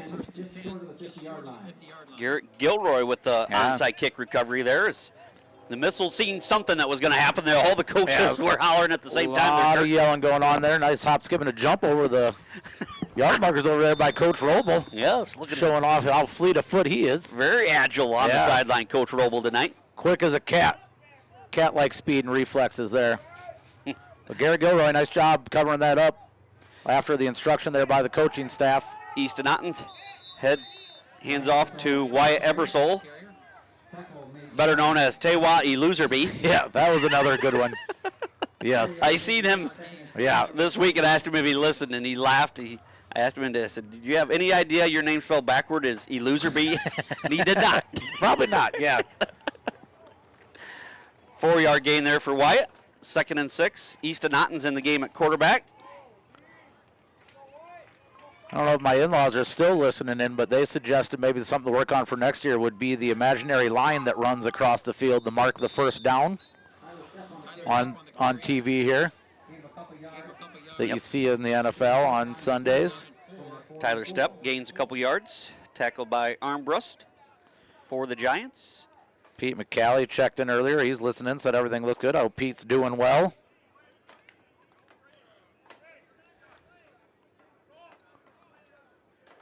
My dad just checked in. He must have been driving truck all night for Journey Farms. Appreciate you listening, Dad. 3rd down and 4. So yeah, it looks like Jackson Miller in at center. You got House and Pauly as the guards. And then Saunders, and who's the other tight end over there? This pitch. Ball's going to be on the floor here. That's Raiden Arent playing tight end on the other side here of us. Raiden Arent, the other tight end. Ebersole falls on it. Going to be 4th and 6 here for the Missiles. That Easton Otten's at quarterback. Stepp and Ebersole, the backs. Yeah, Tyler Stepp was lined up really, really close to Easton Otten's there. Probably a little too close, I think, than you want your up back there on what their Missiles were trying to run there. Easton Otten's brings everybody up to the line, taking his time. Pitches it to Ebersole. Ebersole off the left side. Fighting for it, stretches, and he's out of bounds. We're going to say he stepped out of bounds over there. Nice hard run there by Wyatt Ebersole. It's going to be a turnover on downs. Going to be about 2 yards short. Yeah. Good effort, though. The Giants offense will come back out. Yeah, made a nice effort there, lunging for that first down, but they're saying he stepped out of bounds there about 2 yards short of the first down. Coach Lawler's sending out. Looks like they're going to keep with their starting lineup so far. 4 minutes to go here in this third quarter. 54-14. Missiles lead.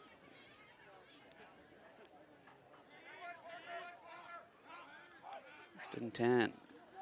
Beganis off the left side. He's got room to run. Beganis going to be pushed out of bounds by Eric. Nice gainer across the 42. Yeah.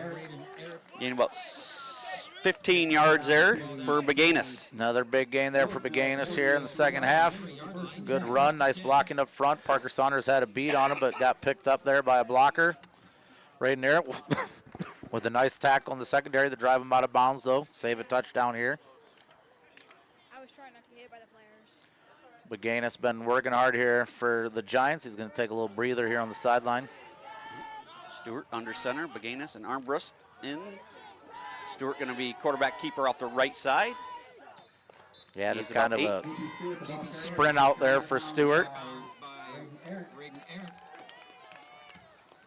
Ran out of bounds just short of the first down. Fulton has gained the lead on the Mustangs here, 14-10 in the Battle of the Wooden Shoe. Oh, check that. Another update just as I say that. Morrison back on front, 17-14 in the third quarter. It was West Carroll 35-16 over South Beloit at the half, trying to knock off the unbeaten Sobos. Dupek and Stockton, they're in a good one, folks. 14-12 as it goes to the fourth quarter. Dupek leads. Stewart complete to Beganis, who come back in. Nice open field tackle, though, by Saunders. Nice tackle that time by Saunders to limit the gain there, to keep him short of the first down here.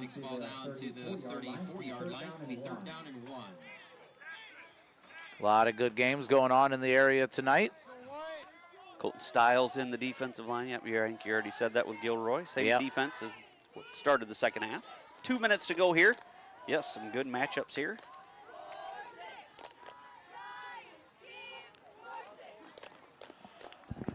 Third and 1. I wonder what Coach Robles' record was in the Wooden Shoe Bowl there, Kurt. Yeah, he's talked about it before. Talked about that obviously being a rivalry there as a Morrison alumni himself. J.P. Stewart with a nice run off the right side inside the 20-yard line. Nice gainer there. About 18 yards there for Stewart. First and 10 for the Giants, 1:22 and counting in this third quarter. Missiles be in back action next Saturday, Kurt. For those that you don't know, that game has been changed from a Friday night due to the official shortage for next Saturday. But what a way to prep for the playoffs. But a Saturday game against a playoff caliber team, North Shelby. That'll be played at a neutral site in Bushnell next Saturday, 1 o'clock. Out of Missouri. Yeah, game moved to Saturday afternoon. Yes, state-ranked North Shelby out of Missouri.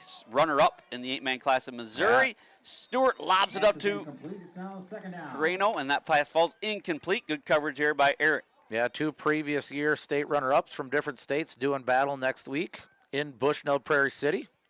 I officiated my first football game ever at Bushnell, Prairie City, who was being assistant coached by Sean Downey. Okay. Made a little trip there from Macomb. Remember, there was a pretty controversial call to end that game, and then I got in the car with the coach to drive back home to Macomb, so it probably didn't look great. Second down and 10. Beganis off the left side. He's got room to rumble, and he goes untouched. 17 yards for a touchdown here. His second of the ball game.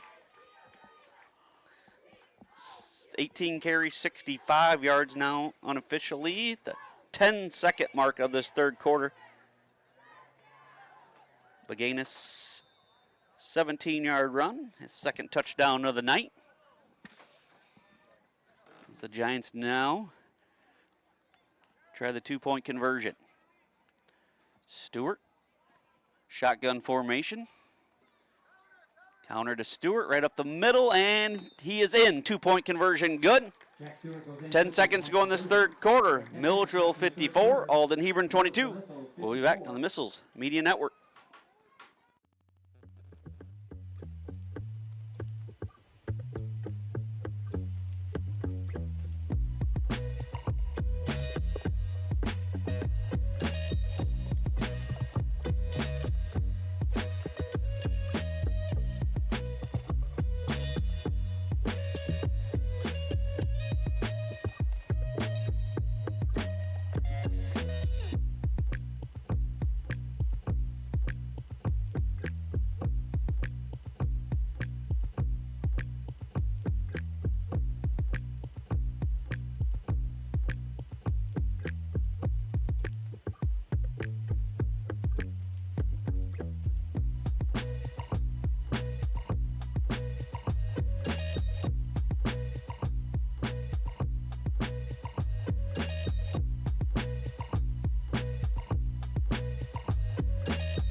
Welcome back here.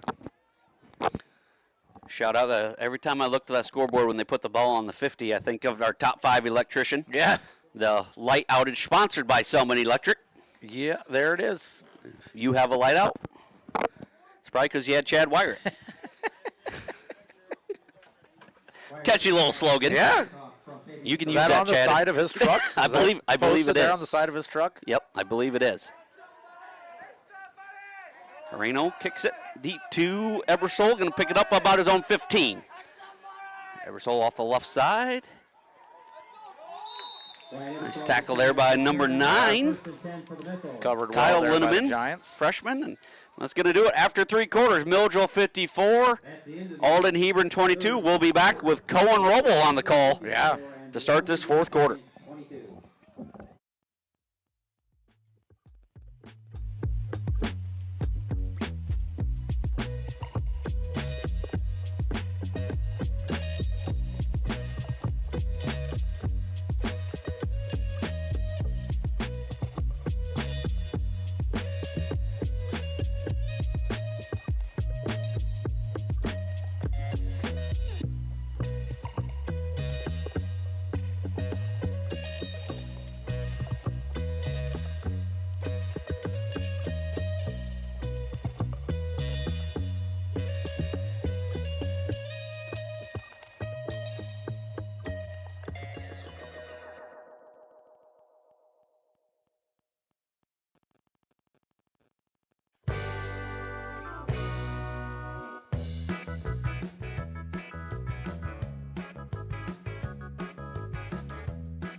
Welcome back here. Kyle Leach, joined by Cohen Roble. Cohen, thanks for jumping on here with me. Yeah, anytime, Yes, it's excited. You'll let you call this series of play. I'll be here to help you out on this Missiles offense. But got Ebersole.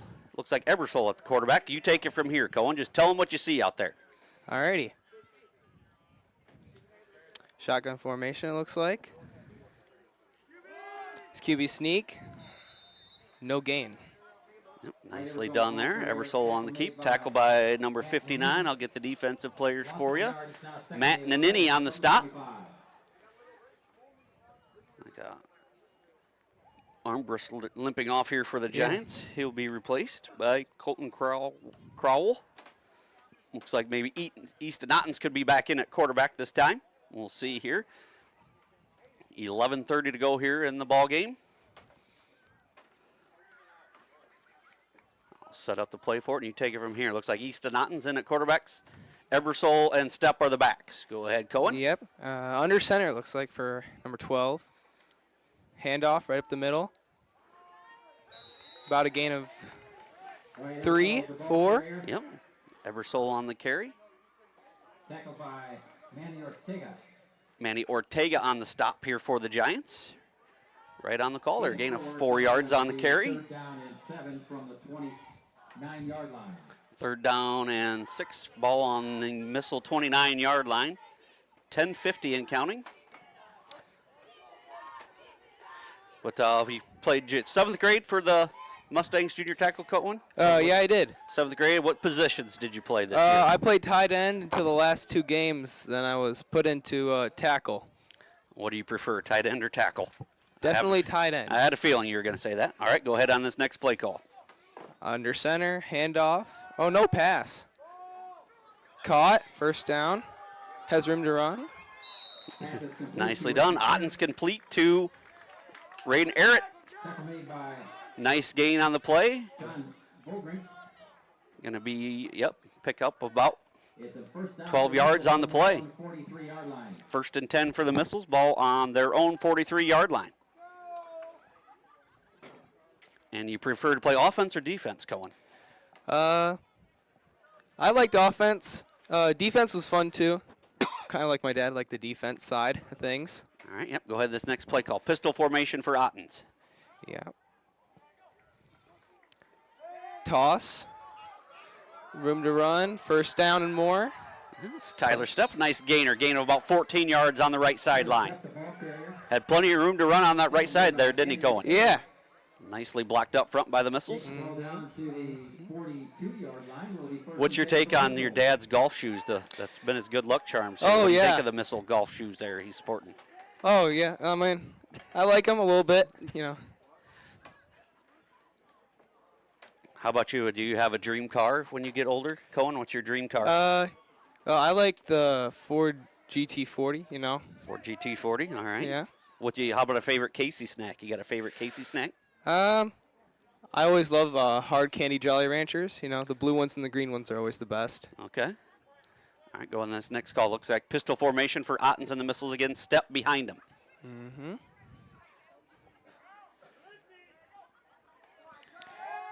Toss. Looks like about 9 on the carry. Step, nice gainer on the left side here towards the Crow Nest side. Looks like maybe about 8, about the 35-yard line. 7-yard gain. It's now 2nd down and 3 from the 35-yard line. Beganis on the stop there for the Giants. 2nd down and about 3 here for the Missiles. Ball on the Giant 35-yard line.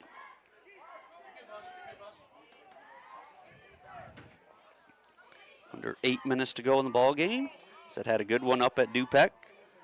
How about you? Surprised the Mustangs hanging with or beating 17-14 last check there. Yeah, Cohen. that's surprising me. Oh, I hate to say it, but yes, that's always handoff. Got him in the backfield, it looks like. Yes, Step caught in the backfield, number 30 and 62 there. Crowell and Almanza. So 3rd down, 7 for the Missiles. 7:24 to go. And a Gatorade. You a blue, a red guy, or a different color, Cohen? I'm a big fan of the white or the light blue. Okay, all right, I can agree with that. I didn't really know what they were talking about when they said that red was their favorite. Yeah, I'm not a red guy either. Yep. I guess. Well, whatever floats your boat. Yep, some people have faults, but that's okay. All right, go ahead and call. Under Looks like center. Ebersol under center. QB sneak or scramble or 1st down, a little bit more. Yes. 12, maybe. Yes, nice gain there by Ebersol off the right side. Going to have enough for a Missile 1st down. 6:30 to go. So 1st and 10 for the Missile. Crowell on the stop for the Giants. I believe there was a Ulysses Johnson as well.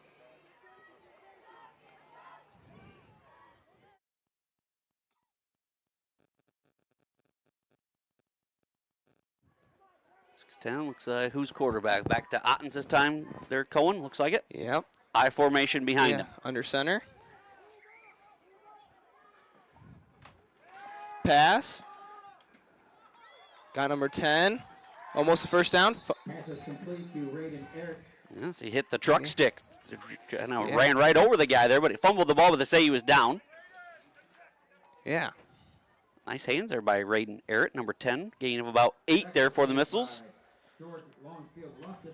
Oh, boy, there goes my stats. Uh-oh.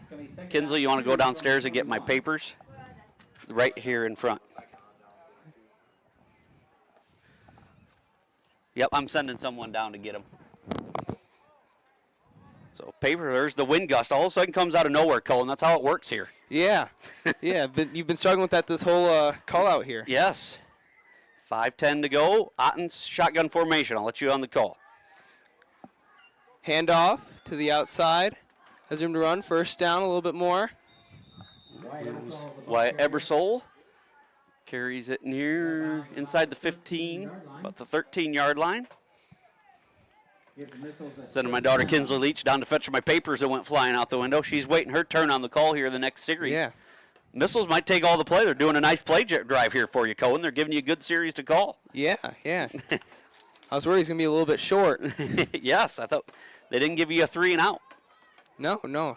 I'm glad about that.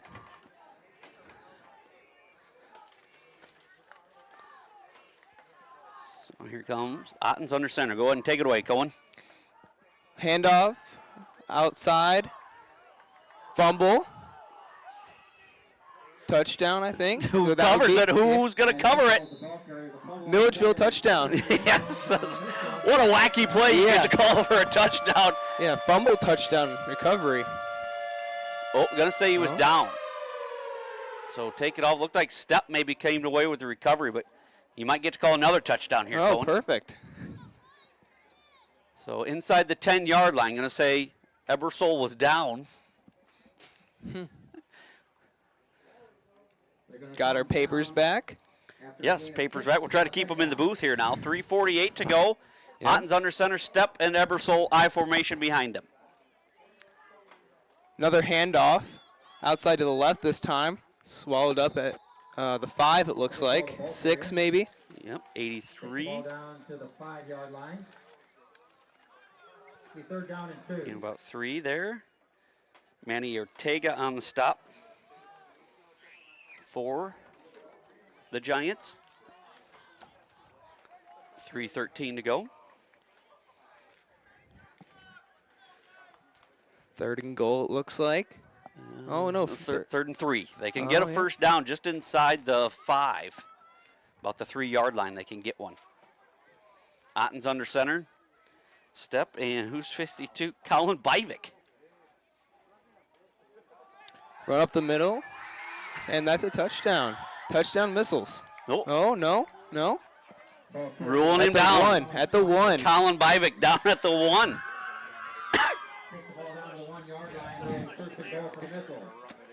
Colin Bivik down to the 1.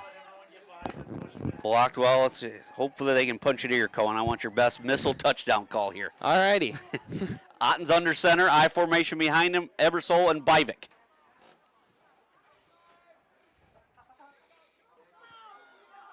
Oh, swallowed up at the 1, it looks like. No gain.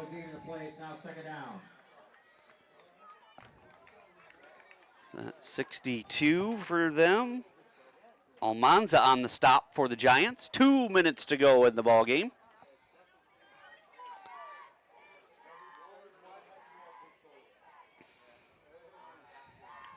See what Coach Grenoble has dialed up. He's jumping with anticipation on the sideline here.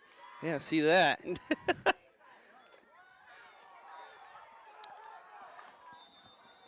Bivik stopped short again, Cohen. They're not going to let you call it. Uh-oh. Going to be, be 3rd and goal.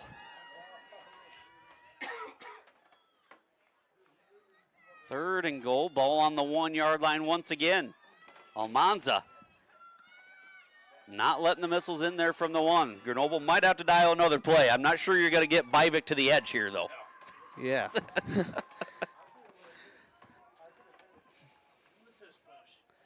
The tush push, is that what you'd run here, Cohen? I've never been one for offense, so I'll let your agree. Noble do that work. Out in shotgun formation, they move Byvik to fullback. Handoff. Ball's loose. And the Giants are going to recover it. Byvik couldn't handle it. Giants recover it. 45 seconds and counting to the end of the game. 45 seconds, might do it for the ball game. Kinsley, your debut will have to wait the first round of the playoffs. We'll get you online. Best one to start. Yes. Yep. So down to the final. I don't see if they're going to call a play. Yeah, there's less time on the clock than on the play clock. Yep, they do not have to run a play, and it does not look like they will. So the Missiles, well, thank you for jumping on here, Cohen. I appreciate that. So well, that's the ball game. That's going to be the game here. The Missiles get the win 54-22. We'll go over some stats here. Very much what didn't change from the first half. Just a couple scores here in the second half by Alden-Hebron, but he gained us 2 touchdowns in the third quarter. The Missiles win this one by a score 54-22. So thank you, Cohen Roble. Kurt will jump back on here.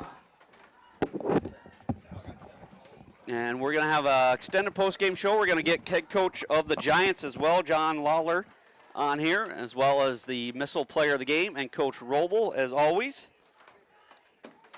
That's Kurt.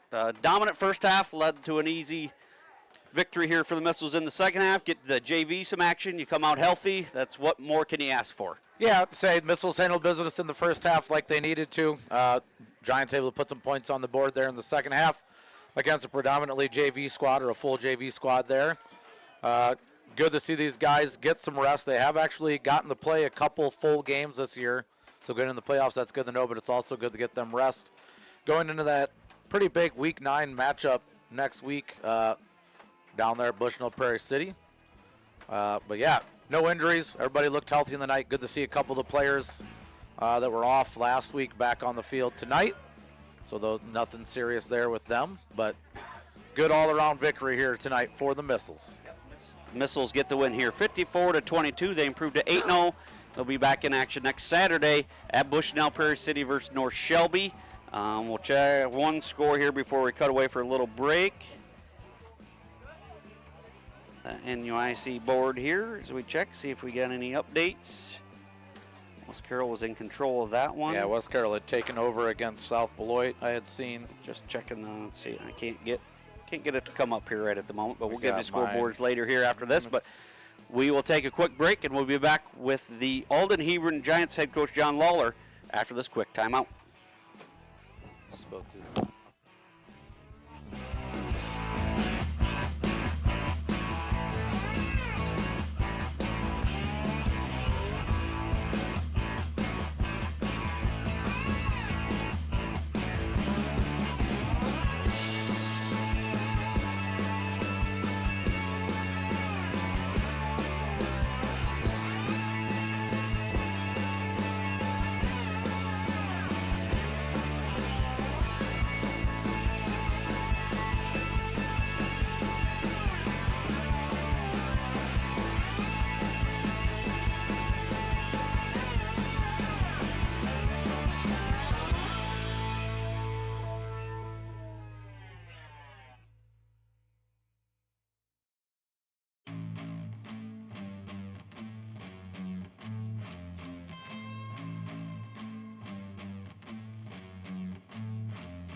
welcome back here to Floyd Dobb Field here, the post-game show on the Missiles Media Network, and joined by head coach of the Alden-Hebron Giants, John Lawler. John, Coach, thanks for joining me. You're a man of many hats, one as AD, head coach, and president of the 8-man league. So, first of all, how do you keep all that straight? I'm a busy guy. I'm a busy guy, and I wish I had a secretary, but I don't. But.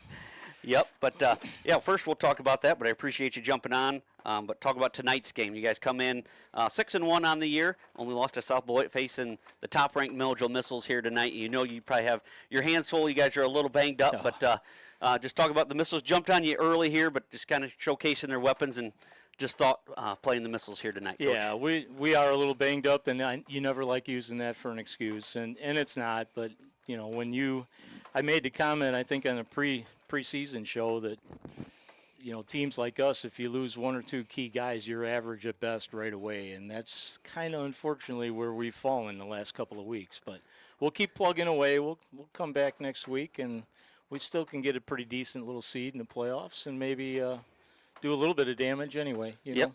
Yep, correct. As you guys fall to 6-2, 54-22. But yeah, we'll talk about going into next week. You're back home against AFC next week, correct, Coach? What do you know about the Raiders?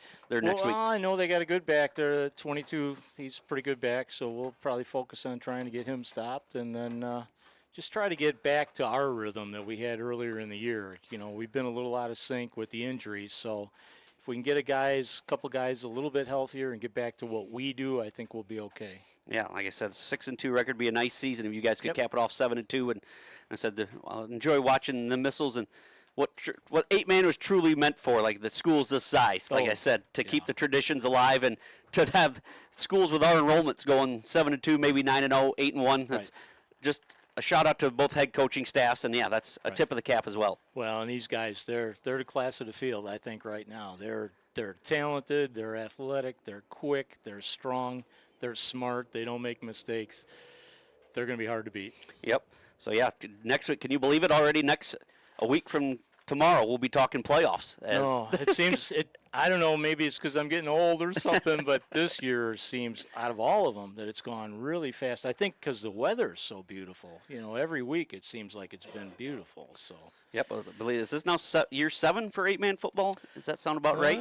7, 8. 7, 8, somewhere in there. What was the first year? How many teams did you have your first year that you kind of put this together? 6 teams. 6 teams that first. So now we're up. Well, I take that back. We had 6 and 2 others that didn't qualify really for playoff situations. Okay. So yeah, you happy with how the league's proceeded here in those 6 or 7, 8 years since you went up to it? Was it 32 teams to start the year? Is that what we started with? 33 we were supposed to have, and then, you know, we lost a couple early there. So, yeah, and we've got a couple teams asking about next year already, so that's a good thing, and maybe we get one of those teams back. So, yeah, it's kind of leveled off, honestly, about where I thought it would. Yeah, but getting more competitive, though, each and every year, I would say, and maybe this year's maybe the most open field, perhaps. I think so. Yeah, I would totally agree with that. I know, you know, talking with the guys on the Wilt, you know, podcast and that, I think for sure from at least the top 12 teams, you know, if everybody's healthy on any given day, something could happen. Maybe you take out the top 3 teams out of that. But otherwise, I think it's wide open, kind of. Yeah, but no, the tip of the cap to you to starting this 8-man program is, like I said, now we're up to 5 teams. Or 5 divisions, 33 teams to start. But yeah, to be honest, I was Milledgeville when they first did it. Everybody's a little skeptical, like they all are. But once it really does keeps your traditions alive. But once you get to watching it and us broadcasting every week, you do not realize you're calling an 8-man football game. No, and you know, and that's one thing we've always had to overcome is, you know, everybody when we first started, they think it's like arena ball, you know, where the kids are starting on the fly, and it's like, just come watch. I said the kids, they're playing football. They don't know any difference at all. It's football. So.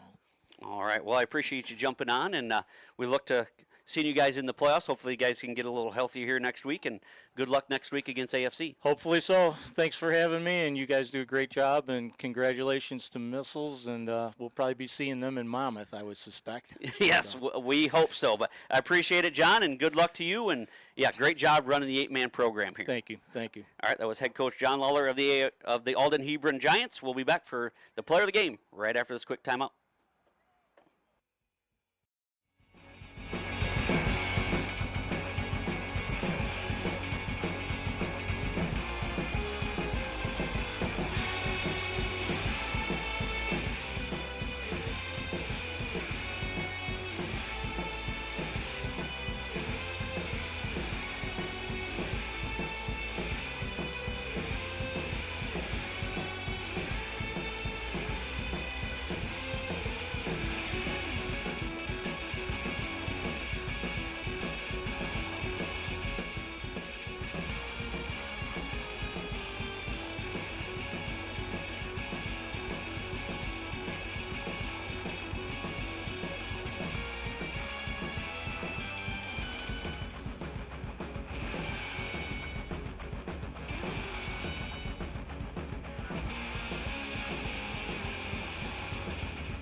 Welcome back here to the K&K postgame show from the Beloit Dobb Field. Player of the game, Ian Rayhorn. Ian, a sophomore here for the Missiles. Congratulations on your Ruby's Espresso and Coffee Player of the Game. As thoughts first tonight on the game tonight, Ian. What did you see out there manning the center position and defensive end? First off, you kind of filled in. You weren't the starting center, but talk about what that change was like. You went from like a running back, fullback to center, did you not? Yeah, it was pretty unexpected, but when there's an opening to start on varsity, you got to take it. Yes, and you have taken it and run with it. You've done a very good job each week. I think we've seen improvement out of you. How was it nerve-wracking first game taking the starting center in week 2? How nervous were you going into that game? Pretty nervous. They were pretty big compared to me. I'm only 150, and I was going up against a 300-pound man. Yeah, but the man right next to you is not real big, though. Talk about Saber there on the offensive line there with you. He just puts it in. He never gives up. Yep, absolutely. But, no, you've been a very key piece to this Missile offense and defense on the line, kind of an unsung hero. So congratulations on the player of the game. But now we'll get to know Ian Rayhorn a little bit better, sophomore. Favorite athlete, current or older player, current from when you were a kid or currently? What do you got for favorite athlete? I would say Baker Mayfield. Baker Mayfield. I like Baker a lot. That's a nice one. Dream car.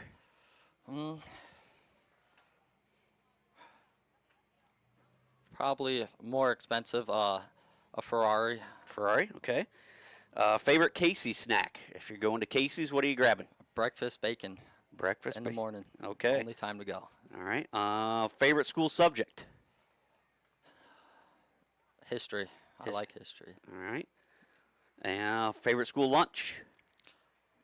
The sub we had today, it was really good. Yes, it's improved over the years. Yes, Emily stepped up her game, and I think she takes a little criticism, and ever since me and Kurt have been on her case, I think you guys can thank us for they've been stepping up their game in the kitchen. So, yes, so today's sub. And last one, the hot topic of the night, favorite Gatorade flavor or color? Red Gatorade. Red Gatorade. You're a red guy, too. What is up with these kids? Red Gatorade. So, it's the best flavor. It's the best flavor? All right, if you say so, Ian. But, yeah, Kurt wants to know if you've had the blue. Red's still better. Red's still better. All right, well, congratulations. There's your Ruby's goodie bag. So thank you. Congratulations, Ian, and good luck next week against North Shelby down in Bushnell. Yep. All right, that was Ian Rayhorn, our player of the game. We'll be back with Coach Roble after this quick timeout.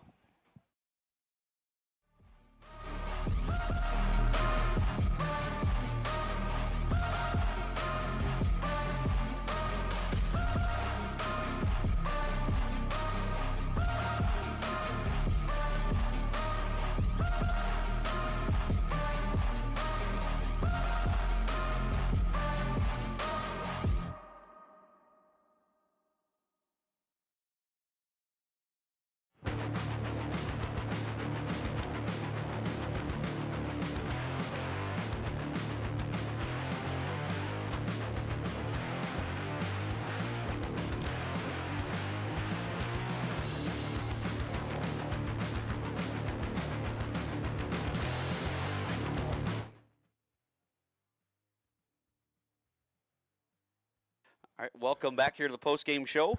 Beloit Dobb Field, joined by head coach of the Milledgeville Missiles, Coach Roble. You guys get a big win tonight, 54-22 over Alden-Hebron. Firing in all cylinders against a pretty good Alden-Hebron squad. They're a little banged up. Yeah, that's unfortunately they have a couple. One of their best players sounds like he's done for the season, which is unfortunate. But yeah, they're a nice football team, and we came out and played hard.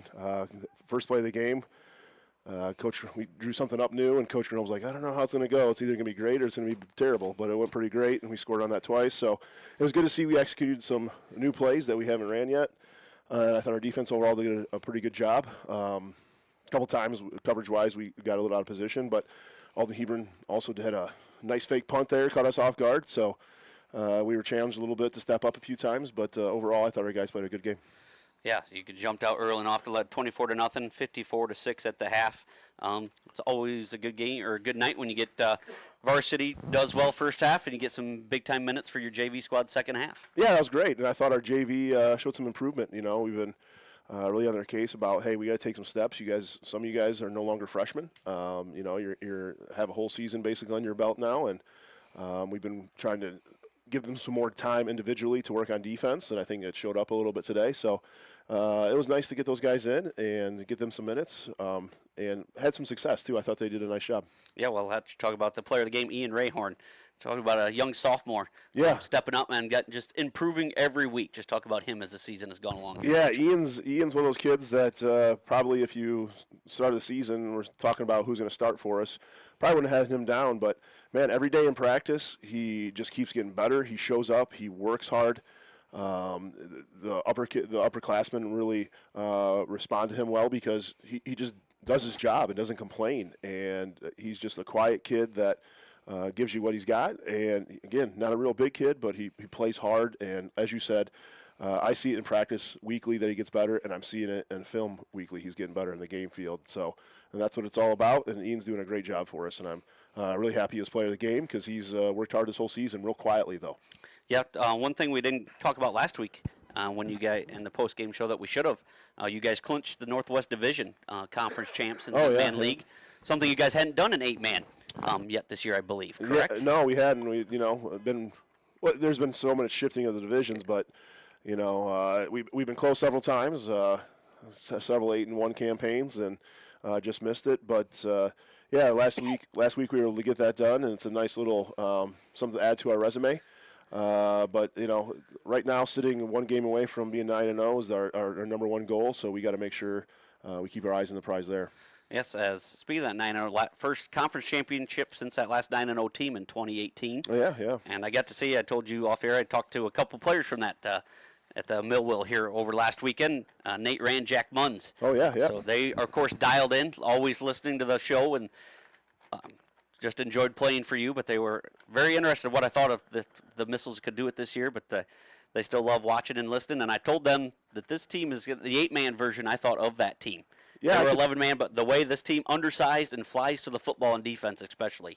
Yeah, I would agree with that. It's very similar type of players, not real big, but, man, play hard, strong, fast, have a nose for the ball, all football players through and through. I think that's a good analogy. That's just a sort of shrunk down version of that. We got guys that can make plays all over, just like that 18 team had. It's an easy group to coach. Not only the 18 team, but this team as well. They're an easy group to coach because they love football and they want to succeed. And you have lots of talent, and you have those characteristics. You have a good football team. Yep. Now next week, we told the listeners a little change in the schedule. You guys head to Bushnell next Saturday. Saturday 1:00 against the North Shelby team that was 6-1 going into tonight. So we'll see. But talk about that. I think it's what a way to prepare for the playoffs, playing a Saturday game against a playoff caliber team in North Shelby. Yeah. Unfortunately, there was a couple weeks ago, I got word that we had a crew out of Missouri that North Shelby originally had to officiate their game. And we thought they were going to come over to Illinois because I guess they were sort of in the Quincy area, I think it was. But something happened, scheduling came up, and talking to the signer down in, just south of here, he was short 2 officials for his regular scheduled games, and he's like, I don't think there's any way I'm going to find 7, but I'll be good to host we could host a Saturday game. So that's why that change occurred. But man, North Shelby, they've had a heck of a year. Last year they were runners-up, and they had a sophomore running back last year that was all-state, and he coming into this week he was still leading. Or maybe he was second leading rusher in Missouri. I've heard he sat the last 2 games due to injury. So that's really going to have an impact on what they put on the field because he's just watching some highlights and things like that, he's their load. So it's a good we told the guys, like, tonight's game was like a playoff game. Next week's going to be a playoff game, and then we are in the playoffs. So it's a good sort of warm-up for us. We have a long week playing on Saturday. Let's get used to it, and we're playing a good football team. So hopefully you get in the right mindset going in to see North Shelby. Yeah, not bad weather. I think this might have been the nicest week 8 weather I can ever remember. You know what? I'm sweating. Shocker. It's pretty nice week 8 football. I'm a little nervous. Like, hey, I'm wearing shorts. I'm going to get superstitious when that cold weather comes. I'm going to have to get wear a big hat to keep it all in or something because Coach Grenoble will have extra clothes. Yeah, I'm sure he will. I'm sure he will. So yeah, this is I couldn't believe when I looked at the temperature coming out. I'm like, man, it's almost 80 degrees and it's week 8 already. So not quite perfect football weather, but hey, this is not a bad night. Yep. Well, congratulations, Coach. You guys improved to 8-0, and good luck next Saturday at versus North Shelby and Bushnell. Thank you. I appreciate it. All right. That was head coach Jason Roble. We'll be right back on the Missile Media Network.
All right, welcome back. We'll do a quick wrap-up so we can get out of here.